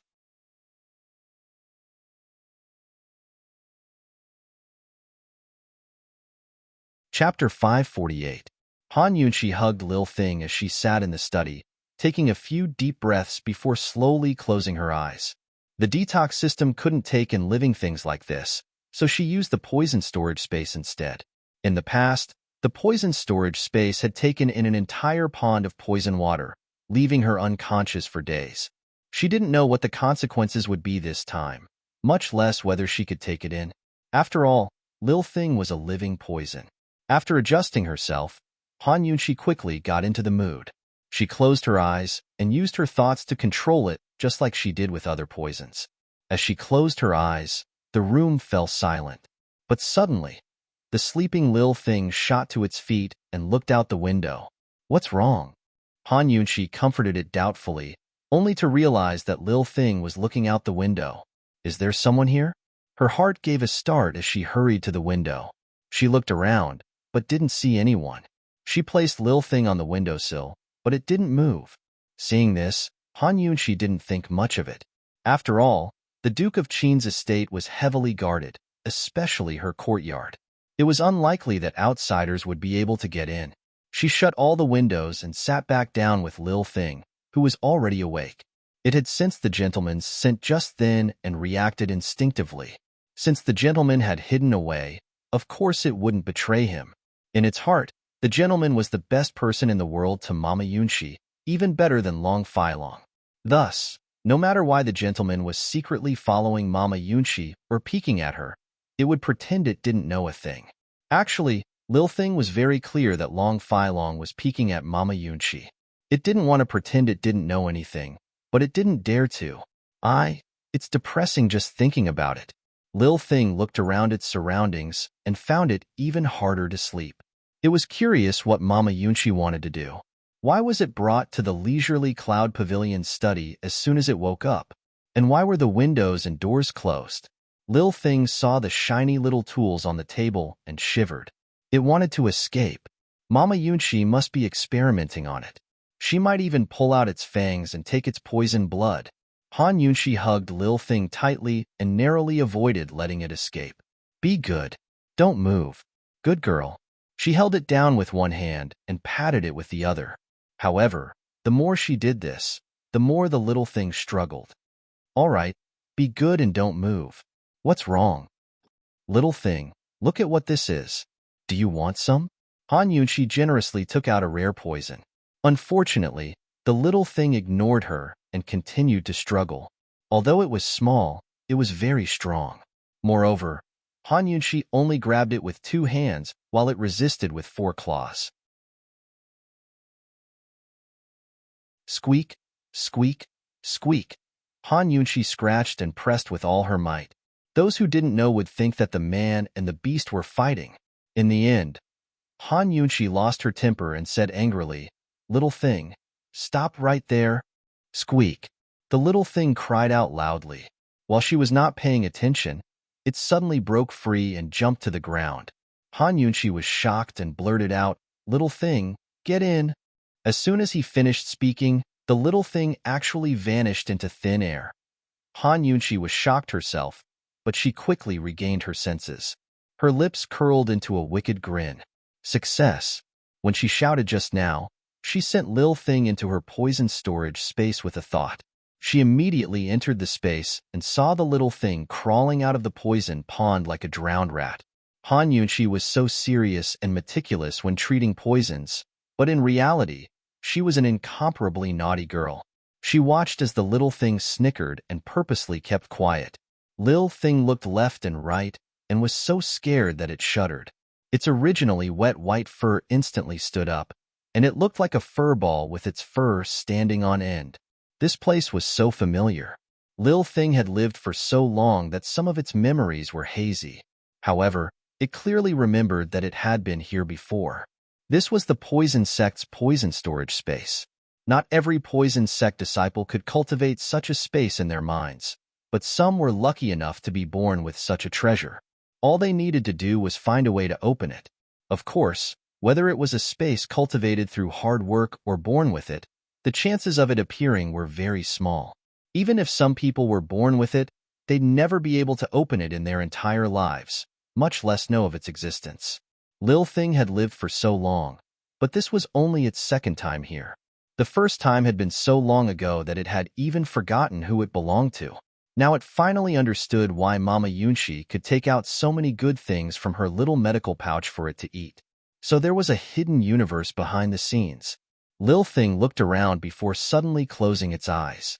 It did its best to communicate with Mama Yunxi through its consciousness, but it couldn't find her no matter how hard it tried. It looked like Mama Yunxi's space had just been opened and needed to be upgraded. Although it was a little disappointed, Lil Thing still held on to hope.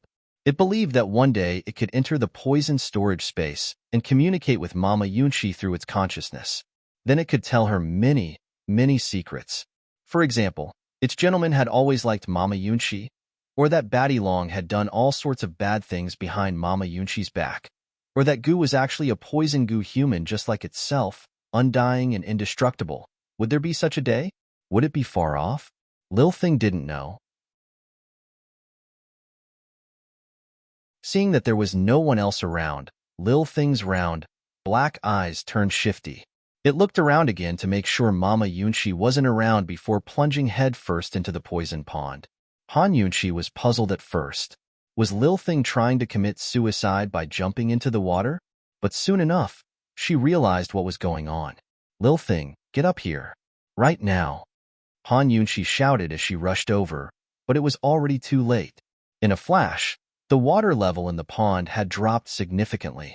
The water of 10,000 poisons was far more delicious than any other poison in this space. How could Lil Thing miss out? It wasn't clear whether Lil Thing was too engrossed in drinking or just pretending not to hear, but it didn't come out even after Han Yunqi shouted 2 or 3 times. Han Yunqi was quick-witted enough to make Lil Thing fly out of the pond and land on the ground. Right now, Lil Thing was completely drunk. It stuck out its round belly and burped before collapsing head first onto the ground and fainting. Of course, the water of 10,000 poisons wasn't intoxicating, but Lil Thing had fainted from overeating. Han Yunqi felt her heart ache at the sight of the missing layer of poison. She picked up Lil Thing by its tail and shook it a few times. Enough. Stop pretending. But Lil Thing didn't react at all. Could it be that it ate too much poison at once and needed strength to digest it slowly? So, it was actually recovering its body? Lil Thing's teeth contained the poison of the poison beast, one of the 9 great poisons that could counter perplexing butterfly illusion.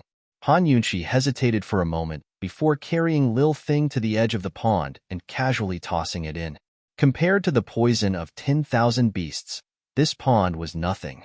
She'll let Lil Thing live a drunken life in the pond and enjoy itself. Han Yunqi checked the 3 poisonous teardrops and left after making sure they were all fine. She just opened her eyes when the door to the study was pushed open, giving her a fright. The newcomer was none other than Long Fei. Something's happened at the poison sect. What happened to Gu? Han Yunqi blurted out. The poison sect's mishap and Gu Qixiao's mishap seemed to be 2 separate matters. Long Fei's eyes flashed with indignation, but it quickly disappeared. Han Yunqi asked anxiously, "What's going on? Did something happen?" "Someone wants to destroy the earth of 10,000 poisons. The situation is urgent and he's afraid he can't stop them, so he wants us to hurry over," Long Fei replied. That was all Gu had said in his letter. Long Fei wasn't sure if that guy couldn't stop them because he didn't want to expose himself, or if the opponent was just too strong. The Chu clan? Why do they want to destroy the earth of 10,000 poisons? Do they know anything? Han Yunqi was full of questions. The only place she could think of was the Chu clan. Last time, they'd met the Chu siblings and Duanmu Bei in the underground palace of the Poison Grounds. He didn't say, "Pack up and we'll head out immediately." Long Fei didn't make any guesses, but he'd kept an eye on the Chu clan for a long time. If it really was the Chu clan this time, he didn't mind stirring up trouble in Western Zhou. The Chu clan was so powerful in Western Liang that they must have forgotten about the existence of Western Zhou's imperial family. Long Fei and Han Yunqi didn't delay. After packing up and handing over a few things, they set out that very afternoon. Han Yunqi didn't tell Mu Ling about this, so Mu Ling worked diligently in her pharmacy while humming a little tune. She had no idea that her Qi brother was in grave danger. Han Yunqi and Long Fei were in a hurry, so they couldn't take a carriage. They only knew how to ride horses. As soon as Han Yunqi left the back door, she saw that Chu Shifeng had prepared 3 horses. Long Fei and she each had one, while Chu Shifeng had just the right amount. As Long Fei mounted his horse, she prepared to do the same, but a white figure suddenly flew down from the roof and landed on the horse's back. The figure turned back with a slight smile, his otherworldly aura stunning the world. Unfortunately, the world collapsed as soon as he opened his mouth. "Sister-in-law, if you don't go over now, my big brother's going to get angry," Tang Li chuckled. This horse was his. Han Yunqi didn't have time to banter with Tang Li. She looked back at Long Fei and saw that Long Fei's saddle was for 2 people. She obediently walked over. Long Fei's face was expressionless. He didn't say a word as he pulled Han Yunqi up, but as soon as she steadied herself, his large hands circled around her waist. So tight, so tight. Long Fei's actions were both punishment and protection, because as soon as he lashed out with the whip, the horse shot out like an arrow from a bow and began to gallop. It was so fast that Chu Shifeng and Tang Li couldn't catch up. They could only follow in silence and prepare a few more horses to keep them from dying of exhaustion. It would take at least half a month to get from South Ning City to the poison sect's forbidden grounds in Medicine City. Would they make it in time to help Gu? Just who did Gu run into at the poison sect's forbidden grounds? What happened? 3 days after Long Fei Yi and Han Yunqi left, Gu Beiwei used the excuse of going to a branch store to leave the main branch in South Ning. Where was he going?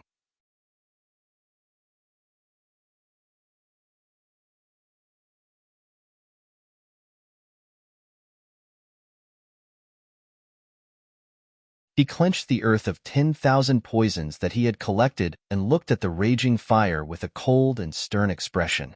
He was so stern and serious that he was more resolute than usual. His flirtatious charm and playful laughter had nothing to do with him. A raging fire was burning in his eyes. He was so serious that it was frightening. The earth of 10,000 poisons was something that Poison Lass wanted, something that Poison Lass had entrusted him with. No matter what, he had to protect it well. On this day, he placed the earth of 10,000 poisons in his mouth without hesitation and stood at the edge of the cliff. If he could, he would have charged out of the flames long ago, but the heat would harm the earth of 10,000 poisons. He'd wait for another day. If the fire didn't die down and the temperature didn't drop, then he'd have no choice but to jump off the cliff. Gu had no idea that Long Fei Yi and Han Yunqi had already arrived. They'd received constant emergency reports on their way here and long understood the situation. Normally, it would have taken them 15 days to cover the entire distance, but the two of them only took 10. They left Tangli and Chu Shifeng so far behind that they couldn't even see their shadows. By the time they arrived, they saw a group of elite soldiers fighting against a group of black-robed, masked men in the smoke.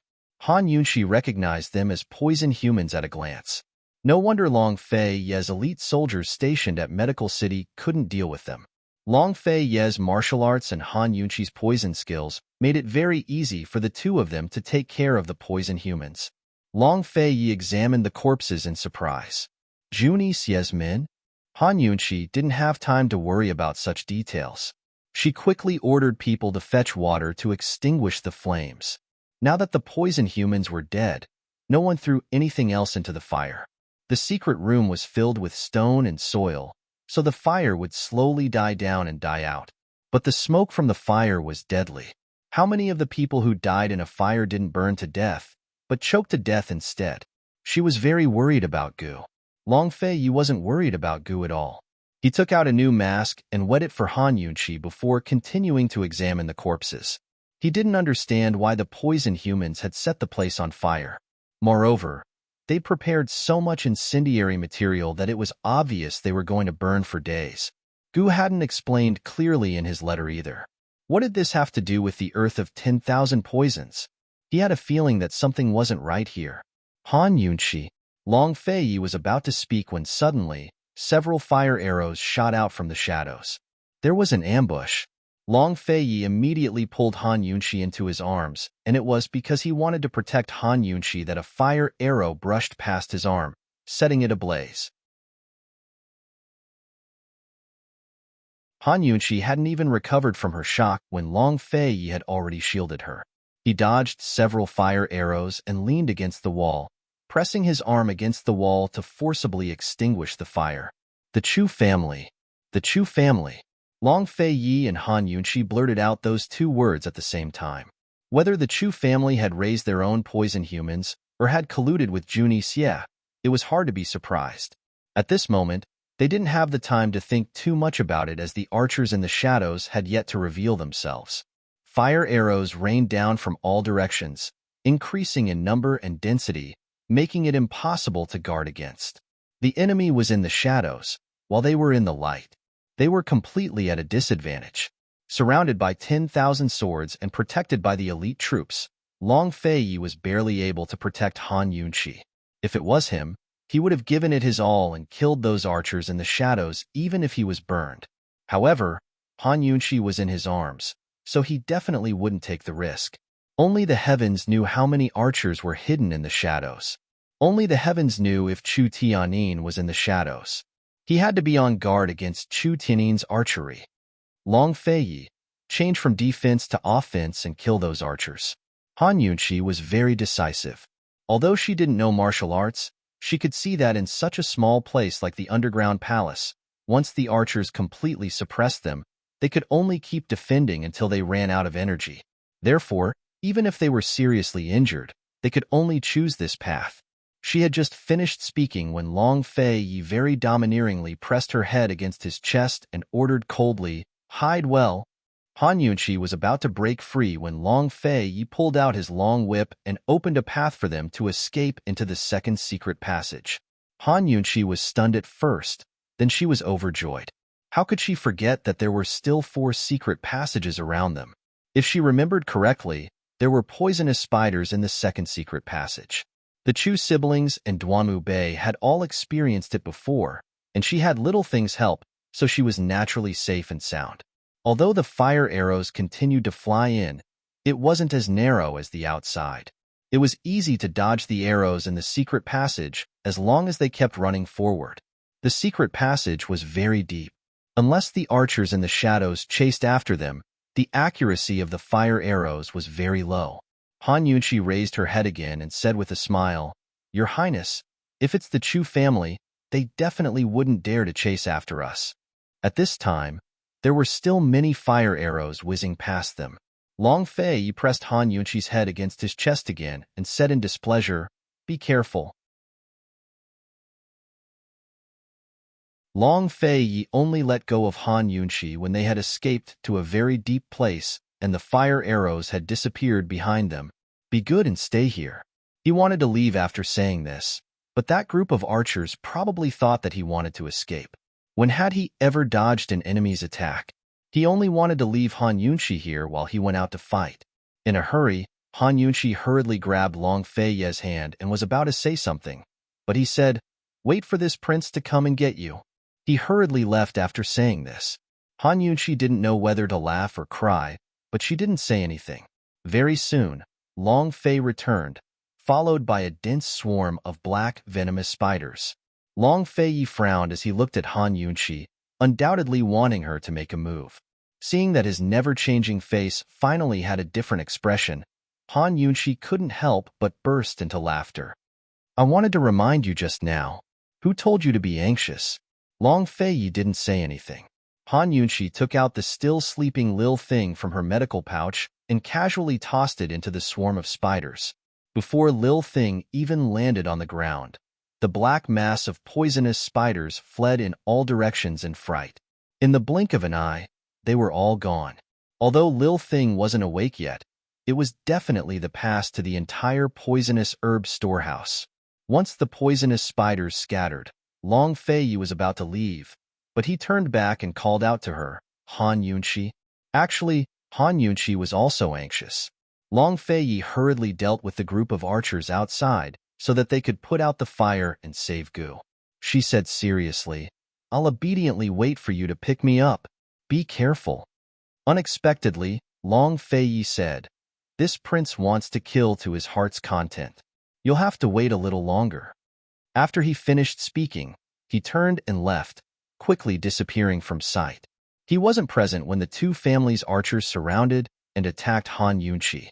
If he didn't kill to his heart's content today, how could he vent the anger in his heart? Many times, if he didn't say it, she wouldn't have thought of it. Han Yunqi was suspicious, but didn't think too much about it. She walked over to pick up Lil Thing and sat on the spot to wait. However, she quickly became alert. She sensed that there were countless highly toxic poisons approaching. What's going on? She had just stood up when an old woman in a black dress and a mask appeared in front of her. The countless highly toxic poisons detected by the detoxification system were all on this old woman. She carried a large amount of highly toxic poisons on her.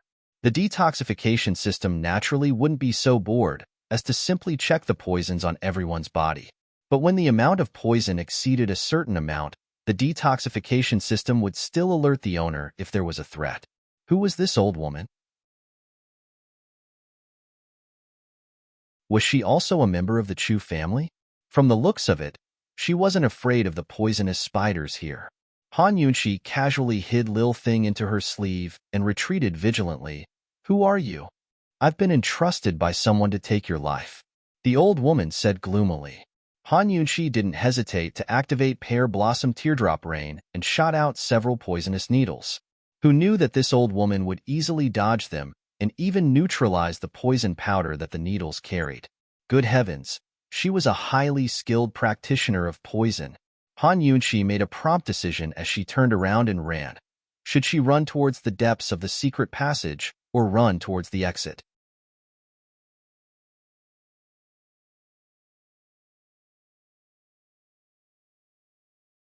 Chapter 550. Should she run out or run in? Actually, if she could, Han Yunshi did not want to run. But if she didn't run, what could she do? A moment ago, she was carrying the little thing to help Long Fei disperse the poisonous spiders. She felt that she wasn't bad and wouldn't drag him down. But now, she felt like dregs. Not knowing martial arts was a really frustrating thing. Han Yunshi ran for her life into the depths of the secret passage. If she suddenly ran out, Long Fei might not even see her, and she would be shot to death by arrows. If she ran inside, with the little thing in her hand, she wouldn't be afraid of encountering any powerful poison. As she ran, she kept pulling at the little thing's paw, trying to wake it up. Unfortunately, the little thing had eaten too much and was sleeping too soundly. It didn't know what was happening around it. The black-clothed old woman chased after her. After a few flips, she landed in front of Han Yunshi. Han Yunshi immediately shot out a poison needle. The black-clothed old woman dodged. Han Yunshi immediately turned around and ran outside. The black-clothed old woman chased after her. However, just as the black-clothed old woman flew into the air, Han Yunshi suddenly turned around and continued to run inside. This was clearly a trick. Seeking death, the black-clothed old woman turned back and landed in front of Han Yunshi. She grabbed her neck. However, before she could pinch, Han Yunshi casually pulled out the hairpin on her head and fiercely stabbed it into her shoulder. The black-clothed old woman did not expect that this stinky girl who didn't know martial arts could move so fast. She used a palm to push Han Yunshi away. Only then did she discover that her shoulder had been poisoned. "You dipped the hairpin in poison," she cried out in alarm. If she had taken the opportunity to poison her, she might not have been able to hide it from her eyes. However, dipping the hairpin in poison, if she wasn't careful, she wouldn't have discovered it. She had been practicing poison for many years. She never thought that she would fall for this little girl's trick so easily. Young Master Tianyin was right. This girl's poison skills were not simple. Han Yunshi crawled up from the ground, blood trickling from the corner of her mouth. That slap just now had caused her internal organs to hurt, but she still held on. "Cold," she said. "It's too late for you to know. Smelly girl, hand over the antidote." The old woman in black approached step by step. Han Yunshi did not dodge. Coldly, she smiled. "Come on. I'll give it to you when you get here." Once these words were spoken, the old woman in black actually stopped in her tracks. If she got too close, who knew how this girl would poison her? One had to know that she couldn't tell what kind of poison was on her shoulder. She only felt an unbearable itch. "What? You don't want the antidote anymore?" Han Yunshi raised her eyebrows and asked. Actually, she didn't have any good way to poison him. She was just bluffing to buy time for Long Fei to arrive. "Throw the antidote over," the woman in black said again, enduring the itch. Han Yunshi snorted. "I'm just joking with you. Do you really think I'm afraid of you? Let me tell you, if you dare to take another step forward, I guarantee that your entire shoulder will rot." "Rot?" The old woman in black laughed out loud. "Smelly girl. This old lady can't cure this poison, but I still know the toxicity. It's just an itch. Who are you trying to scare?" Han Yunshi resentfully retreated step by step silently. There was a limit to the amount of poison that could be dipped in jewelry. Not every kind of poison could be dipped in jewelry for a long time without being detected. Those that could be used were all non-fatal poisons. As a fellow poison master, Han Yunshi was very clear that a poison master's tolerance for poison was much higher than the average person. This poison was something that the other party could endure. However, even so, Han Yunshi continued to bluff. She crooked her finger, and with a provocative look, she said, "Come here. I'll let you try the real one that will rot your shoulder." The old woman in black was indeed afraid and did not dare to approach. Han Yunqi was secretly delighted when he knew that the old woman would slowly raise her hand behind her back. In her hand was an ebony crossbow. "You're indeed from the Chu family," Han Yunqi said angrily. "This old lady has been waiting for you here for a long time." The old woman in black said and instantly shot out an arrow. Han Yunqi instinctively dodged and was really able to avoid it. She fell to the side, trembling with fear. Having the experience of escaping from a rain of crossbow arrows, she was very clear about the power of the crossbow arrows. What should she do? The old woman in black's crossbow was already aimed at her, and the second arrow was about to be shot. "Wait a minute," Han Yunqi anxiously said. The old woman in black disdainfully snorted and pulled the trigger, not intending to give her any chance. "Who asked you to kill me? At least let me die in peace," Han Yunqi questioned. Even at this time, she still tried her best to stall for time, hoping that Long Fei Yi could arrive. The old woman in black laughed loudly. "That person wants you to die in peace. What benefits did he give you? I can give you double," Han Yunqi said seriously. The old woman in black looked at Han Yunqi with eyes full of sympathy. She did not reply for a long time, clearly not giving her any time to talk nonsense. The crossbow arrow was already on the string and was about to fly out. At this moment, Han Yunqi was really afraid. Her mind was blank. Although she had experienced a few life and death situations, she never thought that death would come so suddenly. There was only one person left in her mind, Long Fei Yi.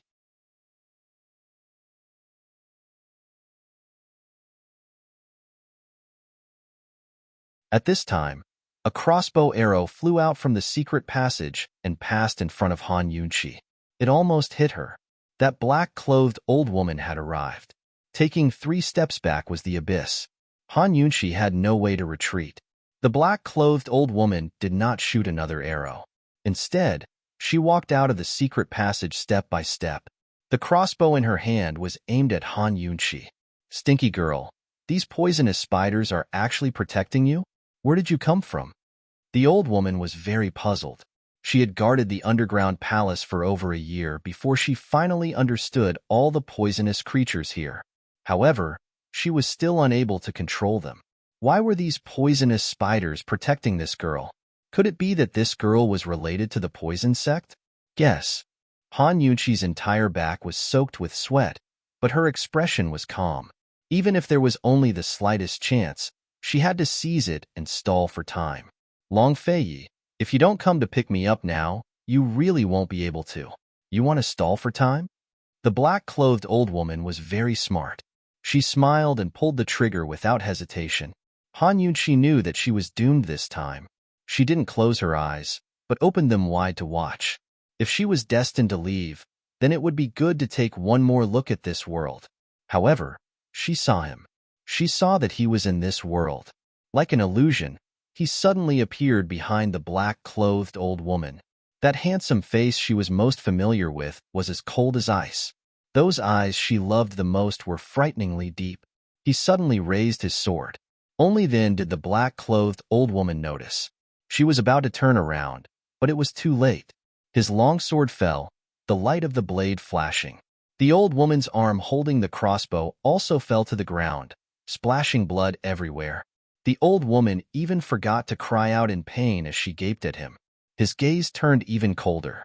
He pulled back his long sword and suddenly shot it up. The sharp tip of the blade pierced the old woman's foot and stabbed into the ground. "Ah!" The old woman screamed, forgetting that she could use poison. Han Yunqi took deep breaths. She was shocked, delighted, and scared. She looked at this all-too-familiar fellow and was about to cry. "Long Fei Yi, you're finally here." Long Fei Yi finally looked at Han Yunqi. Han Yunqi was about to speak when he suddenly roared, "Han Yunqi, can you be any more stupid? Don't you know you have to run outside?" He killed all the crossbow archers outside and immediately came to find her, but he didn't see her. Instead, he saw a ground full of poisonous spider corpses. He came all the way here and saw the scene just now. This woman almost lost her life under the crossbow arrows. He didn't know if he was more afraid or angry. In short, under his rage, The hand behind his back kept trembling. Han Yunqi was frightened by Long Fei Ye's shout.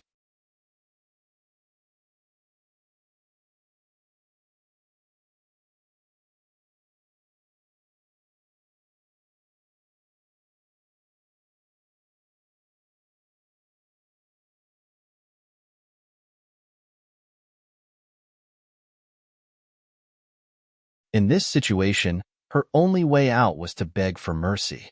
She could only silently wait for Long Fei Yi and Han Yunqi to finish hugging each other. In the end, Long Fei Yi let go of Han Yunqi first. Han Yunqi was actually more afraid than Long Fei Yi, but she was afraid in her heart. She wanted to learn martial arts more and more. She didn't know if there was any way to make up for a natural trash like her. When they went to Tianshan next year and met the Wuling Supreme Elder, Kinzo, perhaps she could ask him. Long Fei Yi began to interrogate the old woman. You're from the Chu clan? As long as your Highness Duke of Qin agrees to let me live, I'll tell you everything. The old woman laid down her terms. Long Fei Yi asked, before you say anything, how can this prince judge your worth? I'm sure your highness is very curious as to why the Chu clan has come to the poison sect's forbidden grounds, the old woman said seriously. All right, your lordship can spare your life. Long Fei agreed easily. The old woman was delighted and immediately confessed everything. I'm a poison master raised by the Chu clan. I was ordered to guard this place a year ago and lay a trap for you. How did Chu Tianyin know we'd come again? Han Yunqi was curious. Because of the Earth of 10,000 Poisons. A year ago, young Master Yin led a group of poison masters and found the Earth of 10,000 Poisons at the end of the secret passage. He discovered that you'd left behind some rocks to block the path, but didn't take the Earth of 10,000 Poisons away. That's why he guessed you'd come again, the old woman explained.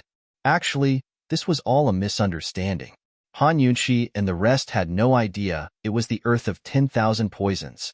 If they did, they would have taken it long ago and never come again.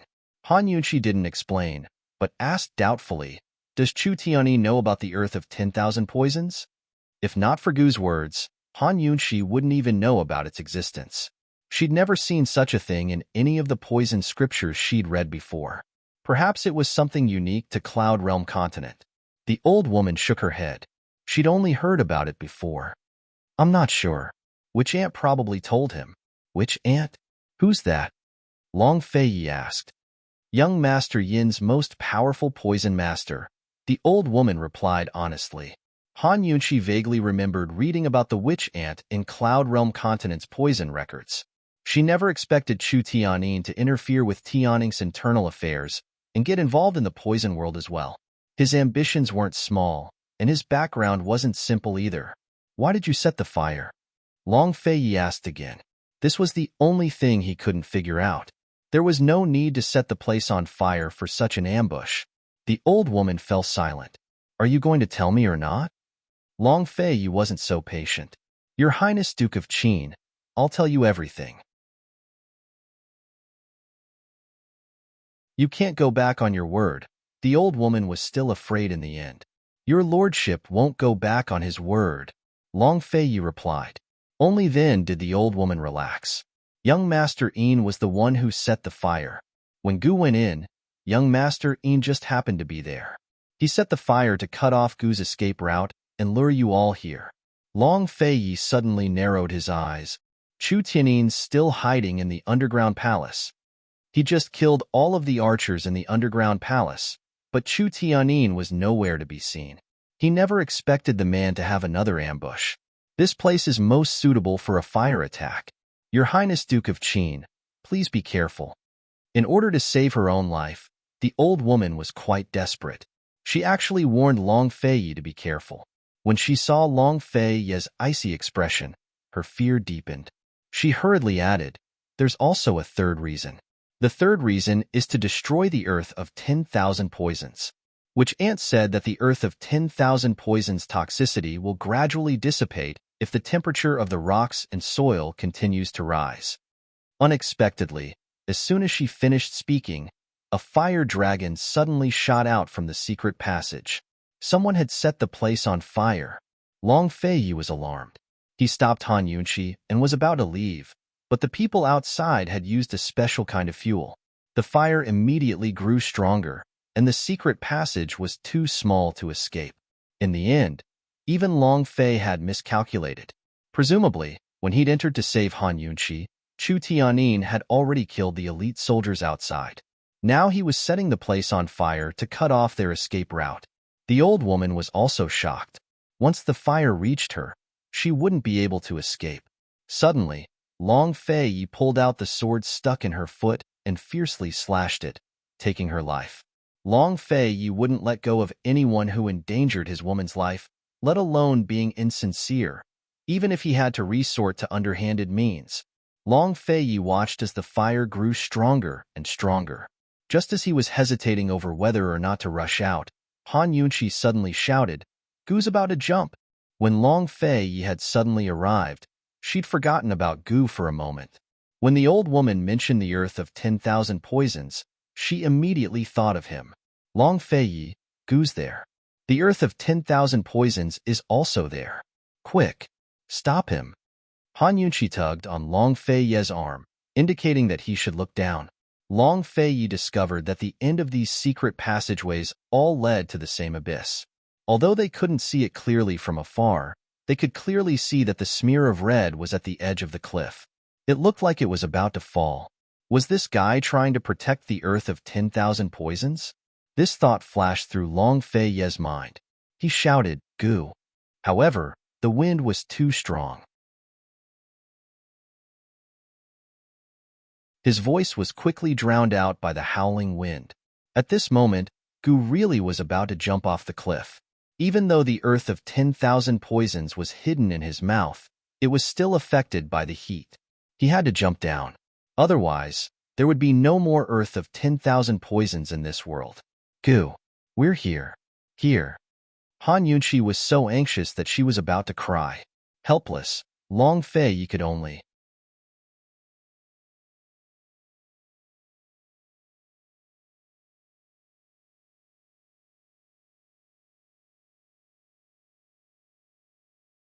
She couldn't be bothered to ask any more questions. She immediately took out the perplexing butterfly illusion and placed a few drops into the glass bottle. For a moment, the three of them were silent. They stared nervously at the glass bottle, waiting for the results. However, after waiting for a long time, the soil in the bottle didn't react at all. Gu's hands were trembling. Long Fei and Han Yunqi didn't say anything. He muttered, Let's wait and see." Helpless, after a while, the earth of 10,000 poisons still didn't react. Gu had endured the heat waves for several days. His face was red, but now it was completely white. He looked at Han Yunqi's furrowed brows. He wanted to explain, but he couldn't. He just looked at her. Han Yunqi wouldn't blame Gu for his thoughts. She nervously and seriously examined the changes in the earth of 10,000 poisons toxicity. The detoxification system could detect changes in toxicity. This meant that the soil wasn't completely unresponsive. It was just that it couldn't be seen with the naked eye. After pondering for a moment, she took out the perplexing butterfly illusion and added twice the dosage. This time, the earth of 10,000 poisons immediately emitted a sizzling sound, as if it was being corroded. In the blink of an eye, the originally granular soil turned into powder. The powder gradually condensed into a small teardrop. Long Fei secretly sighed in relief. Gu was overjoyed. He raised his head to look at Han Yunqi. Poison girl, it's done. 10 days of torment was the true torment of the heat waves. At least it wasn't in vain. At least he didn't disappoint this girl, and at least he didn't go back on his promise with Long Fei. It's all thanks to you. You actually put it in your mouth. I can't believe you thought of something like that. Han Yunqi was overjoyed. She carefully put away the fourth poisonous teardrop. Then she asked curiously, Did you want to jump off the cliff just now?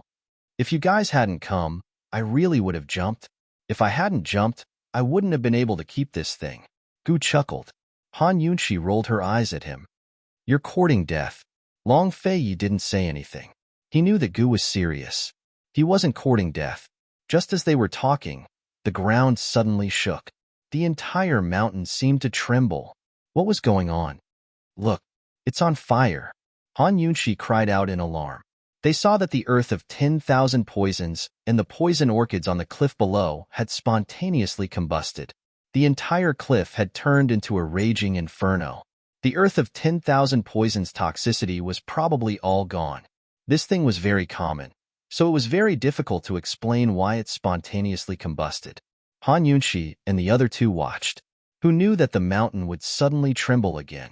This time, it wasn't just a single tremor, but a continuous, intense tremor, like an earthquake. Soon, they saw the cliff below collapse like a huge fireball, falling into the abyss. The three of them seemed to realize something at the same time and looked at each other in dismay. Suddenly, the ground under their feet shook. The cliff was also in danger of falling. Long Fei Ye's reaction was the fastest. He tightly held Han Yunxi with one hand and fiercely stabbed the cliff with the sword in his other hand. Almost at the same time, the entire cliff collapsed. The three of them stepped on nothing. Gu's movements were half a beat slower than Long Fei Yi, but he pulled out his dagger in time and stabbed it into the wall, hanging next to Long Fei Yi and Han Yunxi. So close, so close. The two cliffs had collapsed. The secret passage was full of fire. There was no place to stand. Even if he and Long Fei Ye's martial arts were good, there was nothing they could do in the abyss where there was no place to stand. They could only hang on like this. It seems like the underground palace is going to collapse, Gu said. Crow's beak. Han Yunxi glared at him. Actually, she was thinking the same thing. Long Fei Yi suddenly blew a cold whistle, summoning a messenger hawk that landed on his arm. The hawk tore at his sleeve and immediately flew away. Tang Li and Chu Shifeng should be arriving soon. Long Fei Yi only hoped that they could hold on until Tang Li and Chu Shifeng arrived. But as soon as the hawk flew away, Gu's dagger slid down with a crack. Gu grew alarmed. Long Fei Yi and Han Yunxi looked over at the same time and saw Gu's dagger cracking in the Shin stone. A dagger wasn't as long as a sword, so it couldn't bear Gu's weight if it didn't go deep enough. Gu, hold on tight. Han Yunxi reached out without hesitation. Gu was still hesitating when the dagger slid down again. Just as it was about to slip out, Han Yunxi grabbed his wrist and wouldn't let go. Very soon, Gu's dagger slid out of the cliff, but he quickly stabbed it to the side. Unexpectedly, the stone began to crack as soon as it touched the ground. He couldn't hold on. The entire mountain trembled as pebbles of all sizes slid down. Even the places where Long Fei's sword had stabbed into the ground were filled with pebbles. Fortunately, his sword was long enough, or else the consequences would have been unimaginable.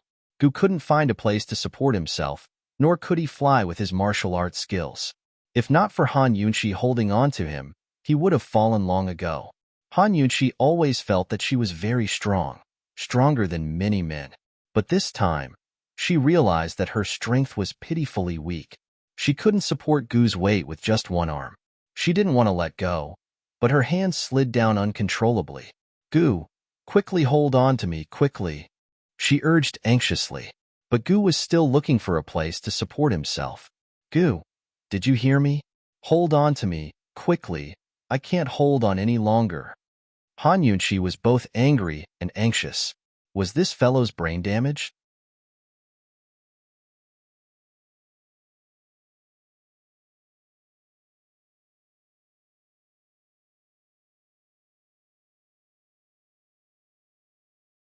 Chapter 553. Before Gu could finish, Long Fei Yi cut him off cold. Gu, you still haven't come with your lordship to take care of those old fellows from Medical City. Why are you in such a rush to die? As soon as he finished speaking, he unsheathed his sword and used the momentum to carry Han Yunxi and drag Gu and Long Fei Yi upwards. Once again, he stabbed his sword into a flat cliff face. This flat wall was made of solid stone instead of mud and stone, so it was very sturdy with a single stab.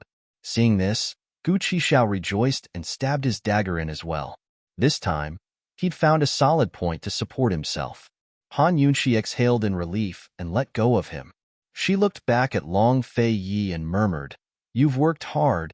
Long Fei Yi's expression was cold. He didn't reply, but lowered his head until his chin was pressed against her forehead. What kind of response was this? Perhaps only Long Fei Yi understood. In any case, Han Yunxi was surrounded by his unique scent and felt her heart warm. The entire mountain was still shaking as if the mountain gods were angry. Rocks and gravel tumbled down from above into the bottomless abyss. Han Yunxi and Long Fei, you were only safe for now. As the collapse intensified, it was very likely that the rock that held their lives together would fall to the ground as well. Their only way out was through the raging flames, so they could only wait for help. But no one knew whether Chu Shifeng and Tang Li would arrive first, or if the rock would fall first. Gu stared thoughtfully at the flames at the end of the tunnel. Han Yunxi leaned against Long Fei Ye's chest. She should have been nervous and afraid, but her heart was strangely calm. She remembered a saying, "When you're with the person you like, you don't fear life or death." Perhaps this was the feeling. As for Long Fei Yi, he was staring off into the distance, his eyes unfocused. It was unclear what he was thinking.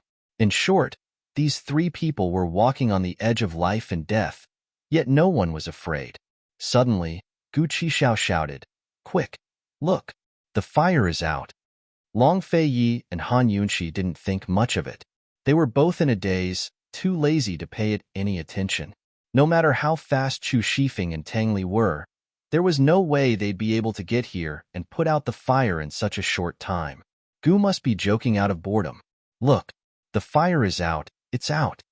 Gu was so agitated that he reached out to grab Han Yunxi's sleeve. Just now, they had been holding hands for a Long Fei Yi, but he didn't say anything. Now that he pulled her hand down, he said coldly, "Let go." As soon as he said that, Han Yunxi suddenly exclaimed, "The fire is out. It's really gone." Long Fei Yi looked towards the secret passageway and saw that the raging fire was really gone. "What's going on?" "Gu, go take a look." "I'll go take a look." Long Fei Yi and Gu spoke at the same time. Long Fei Yi stuck out a leg, and Gu jumped up without hesitation to stomp on his foot and fly towards the secret passageway. As soon as he reached the entrance, he saw that the fire had really been extinguished. He shouted at Long Fei Yi, who carried Han Yunxi, and flew over. All three of them landed on the ground, but their hearts didn't calm down. The fire had been extinguished too suddenly. Could it be a trap? But whether or not it was, this was their only path. Standing here was even more painful than hanging in the abyss. The underground palace swayed more and more violently, as if it would collapse at any moment. There was no discussion or conflict. Long Fei Yi protected Han Yunxi at the back, while Gu scouted the way in front.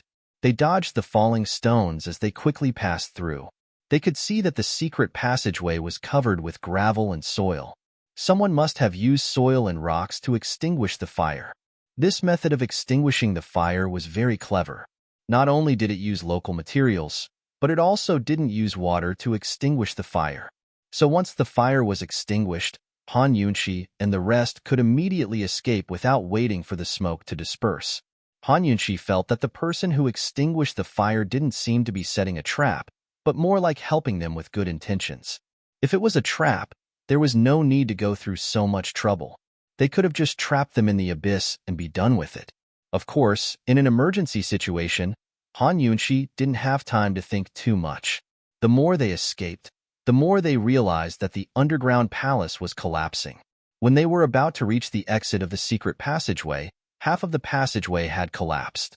Fortunately, it didn't collapse completely, so they could still get out.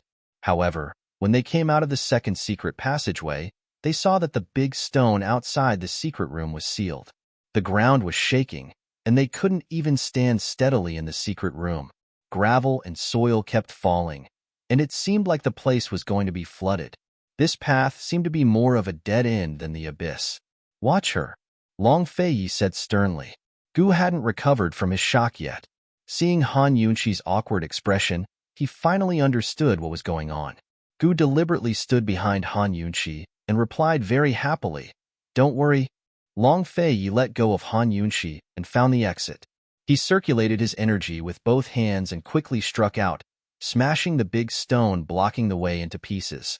Seeing this, Han Yunxi and Gu both sucked in a breath of cold air and exchanged glances, as if telling each other not to provoke this fellow in the future. Behind the big stone, There were some small stones piled up together. Long Fei raised his sword and chopped down fiercely. The sword ray and sword blade came down at the same time, opening up a long crack in the pile of stones. Sword chi seemed to have gathered in this crack and didn't dissipate. White light flashed, and in just a moment, the sword chi exploded and the light burst out, shaking off all the stones. Gu was stunned. How deep did one's inner strength have to be to turn into sword chi and gather in such a way? Compared to the time when they dueled, Long Fei's inner strength had improved by quite a bit. He had always thought that Long Fei's rattan technique was the most powerful, but from the looks of it, his swordsmanship was also very terrifying. Was this fellow's swordsmanship or rattan technique the best? Gu was still in a daze. Long Fei pulled Han Yunxi away and dodged the flying stones. He glared fiercely at Gu. That gaze could kill. He had told him to look after Han Yunxi. How could this fellow be in a daze at a time like this? Gu was embarrassed. He obediently endured Long Fei's rolling eyes and didn't dare to utter a word. He decisively ran to the front and continued to speak. After jumping out of the exit and confirming that there were no traps, he let Long Fei and the rest follow. Walking along the corridor, they would be able to reach the exit of the underground palace. It had to be said that the situation of the collapse here was worse than the inside. Along the way, Gu and Long Fei had cleared away quite a few stones that were blocking the way. The strange thing was that they didn't encounter any traps or ambushes along the way. This made them even more cautious of the road ahead. Would the danger be at the last step of the exit? After all, they were going all the way up. It would be too easy to ambush them. At this time, Long Fei shook away a huge stone. Amidst the dust, two figures could be seen in front of them. Careful! Long Fei cried out in alarm.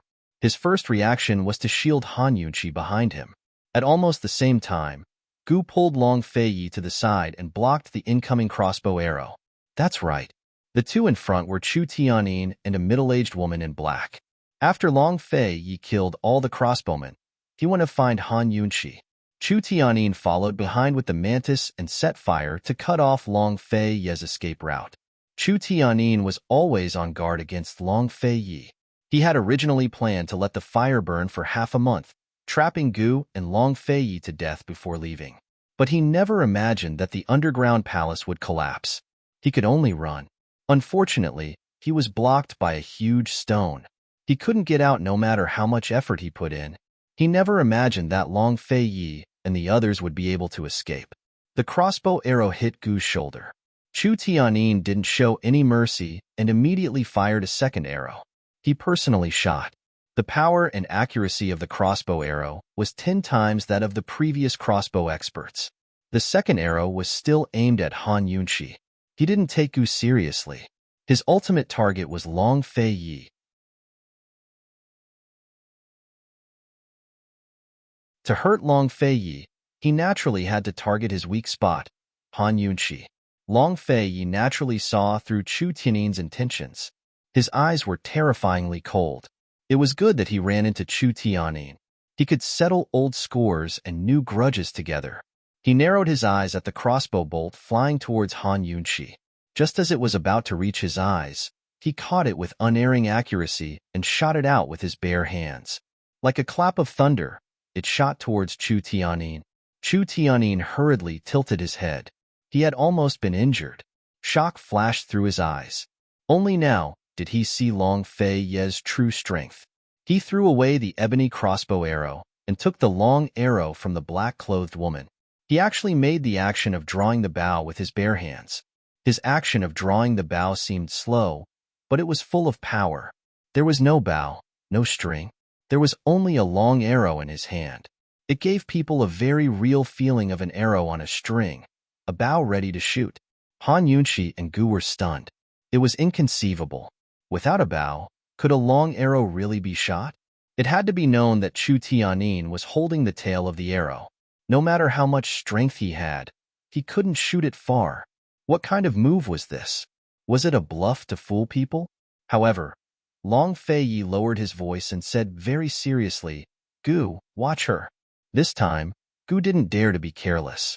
He was standing behind Long Feiyi, and he also pulled Han Yunqi behind him to protect her. Han Yunqi cold looked at the black-clothed woman next to Chu Tianyin. She said in a low voice, "Long Feiyi, the tip of the arrow is poisonous. Once touched, it will be fatal. You must be careful." If she guessed correctly, this black-clothed woman must be the witch ant that the black-clothed old woman spoke of. Long Feiyi nodded and pulled out a long whip from his waist. Driving arrow technique. He had investigated the Chu family for a long time, but he still couldn't confirm it. He didn't expect Chu Tianyin to reveal his true colors here. Drawing the bow with one's bare hands was the secret art of the Serene clan, one of the 7 noble families. It was clearly recorded in the annals of the 7 noble families. Although he didn't have a bow, the explosive power of the arrow couldn't be underestimated. Since Chu Tianyin had used his family's special skill, he must have been prepared to silence them. He wanted to see who would be silenced in the end. Suddenly, there was a sharp sound. The poisonous arrow was like a hot knife through butter, pressing forward with irresistible force. After releasing the arrow, Chu Tianyin didn't stop. He actually shot several arrows in succession. Whoosh, whoosh, whoosh. Each arrow was fiercer than the last, and they all came from different directions. It could be said that they were attacking from all directions.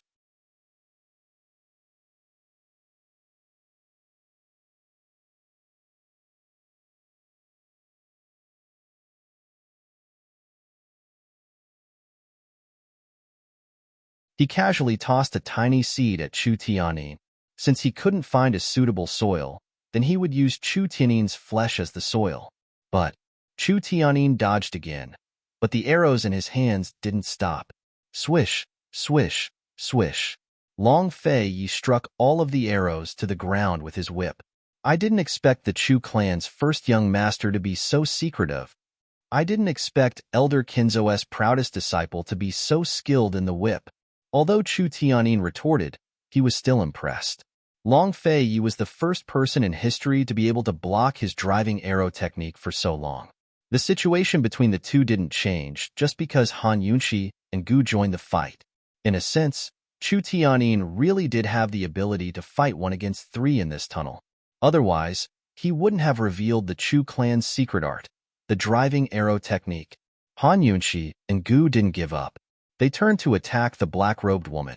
One shot out a hidden needle, the other a seed.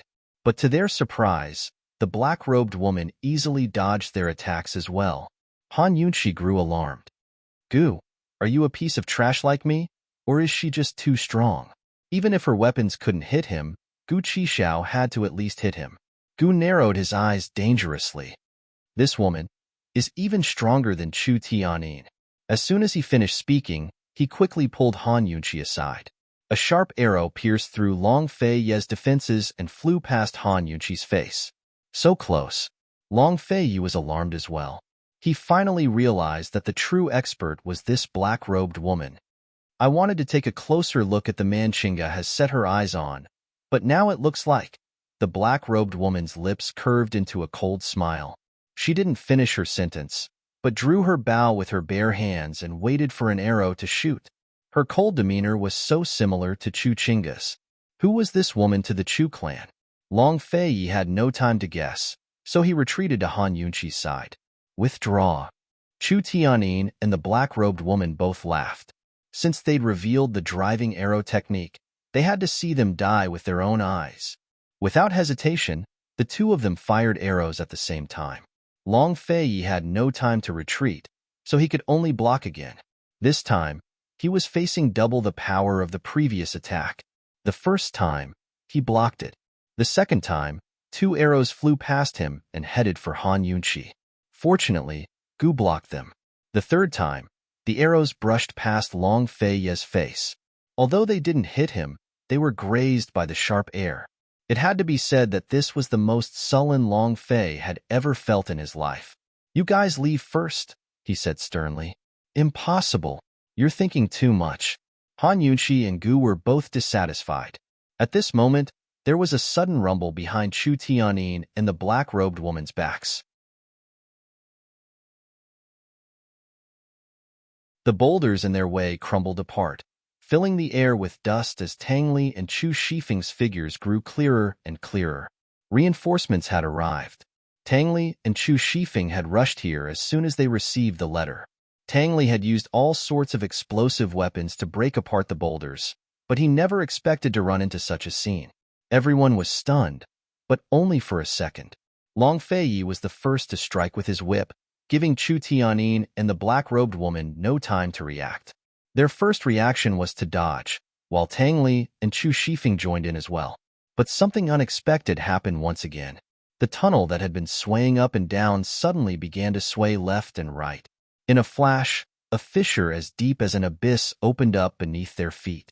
No one expected this to happen, so everyone began to fall. Long Feiyi subconsciously looked back at Han Yunxi, but there was nothing but darkness before his eyes. "Han Yunxi," he shouted, but there was no reply. The abyss of the fissure was pitch black as the entire world swayed. Everyone was falling down, and it was a long time before everything returned to normal. Han Yunxi didn't know how much time had passed before she opened her eyes from her dizziness. She discovered that she was in a dense, dusky forest. Every tree and blade of grass here could be used to create poisons. She heard Long Feiyi's shouts as she fell, but the sudden weightlessness made her feel like blood was rushing to her head. She wanted to call back to Long Feiyi, but she couldn't. After that, she lost consciousness. What was this place? She didn't fall to her death? Han Yunxi scrambled to her feet to check herself, but found that she wasn't injured at all. She should have rejoiced, but now her heart was filled with fear. What had happened? Who had saved her? Who had put out the fire in the secret passage? Where were Long Feiyi and the others? Han Yunxi couldn't help but shiver when she saw that there was no one around. She quickly walked in the direction of the light. She didn't notice that a white figure was following her from behind. Soon, Han Yunxi saw a large, circular altar surrounded by a dense forest. Green vines crawled all over the stone steel, solemn and mysterious. Could this be the Poison Sect's old altar? The Poison Sect and the Medical Academy both had a long history. During the Great Qin Empire's era, their power had been average. Following the fall of the Great Qin Empire, many factions in the world slowly rose to prominence. Only then did the Poison Sect and the Medical Academy flourish. Just as Han Yunxi was feeling puzzled, an extremely familiar sound came from behind her. Whoosh! It was the sound of an arrow piercing through the air. Alarmed, Han Yunxi turned back just in time to see a whip lashing out to knock the arrow aside. Long Feiyi flew over from the side and pulled Han Yunxi behind him to protect her.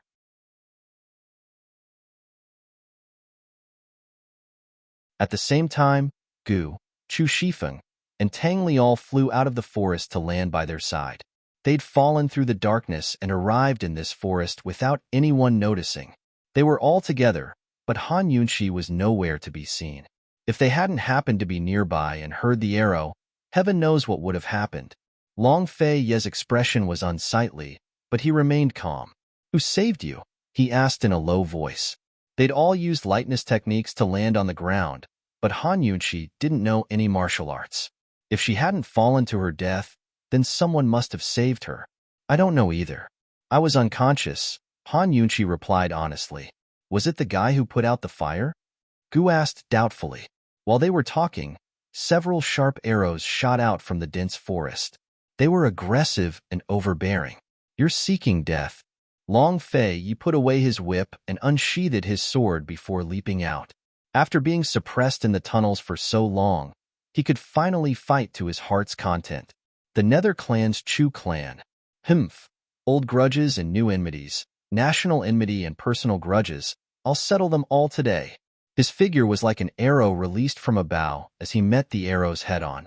His sword swept out with clang, clang, clang, clang, knocking the arrows to the ground as he pressed closer and closer to the forest. Finally, Chu Tianyin couldn't take it anymore and flew out of the forest. Long Feiyi immediately went after him.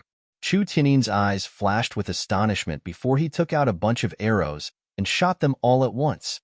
The arrows whistled through the air like an umbrella. Long Feiyi finally stopped and swept them away with all his might. Chu Tianyin used all his strength to take out another bunch of arrows. The two of them fought in midair, but unlike in the tunnels, Long Fei clearly had the upper hand this time. He met the arrows head-on and rapidly closed in on Chu Tianyin. At first, Chu Tianyin was slowly backing away, but Long Fei forced him into a corner and forced him to retreat. Amidst the rain of arrows and the clanging of metal, Long Fei was clearly faster than Chu Tianyin. As soon as the two of them drew closer, Chu Tianyin's arrows would lose their advantage while Long Fei's sword would gain the upper hand. Han Yunxi and the rest watched on with trepidation as they cheered Long Fei in their hearts. Suddenly, a black shadow flew out from the forest behind Chu Tianyin. It was none other than the black-robed woman. As soon as she appeared, she started shooting arrows at Long Fei. Seeing this, Tang Li and Chu Shifeng both flew out to help. Gu's lips curved up into a cold smile as he silently shot out a seed. Tang Li and Chu Shifeng teamed up to deal with the black-robed woman. Chu Shifeng's sword skills and Tang Li's hidden weapons soon made it impossible for the woman to deal with Chu Tianyin. She could only focus on the two of them.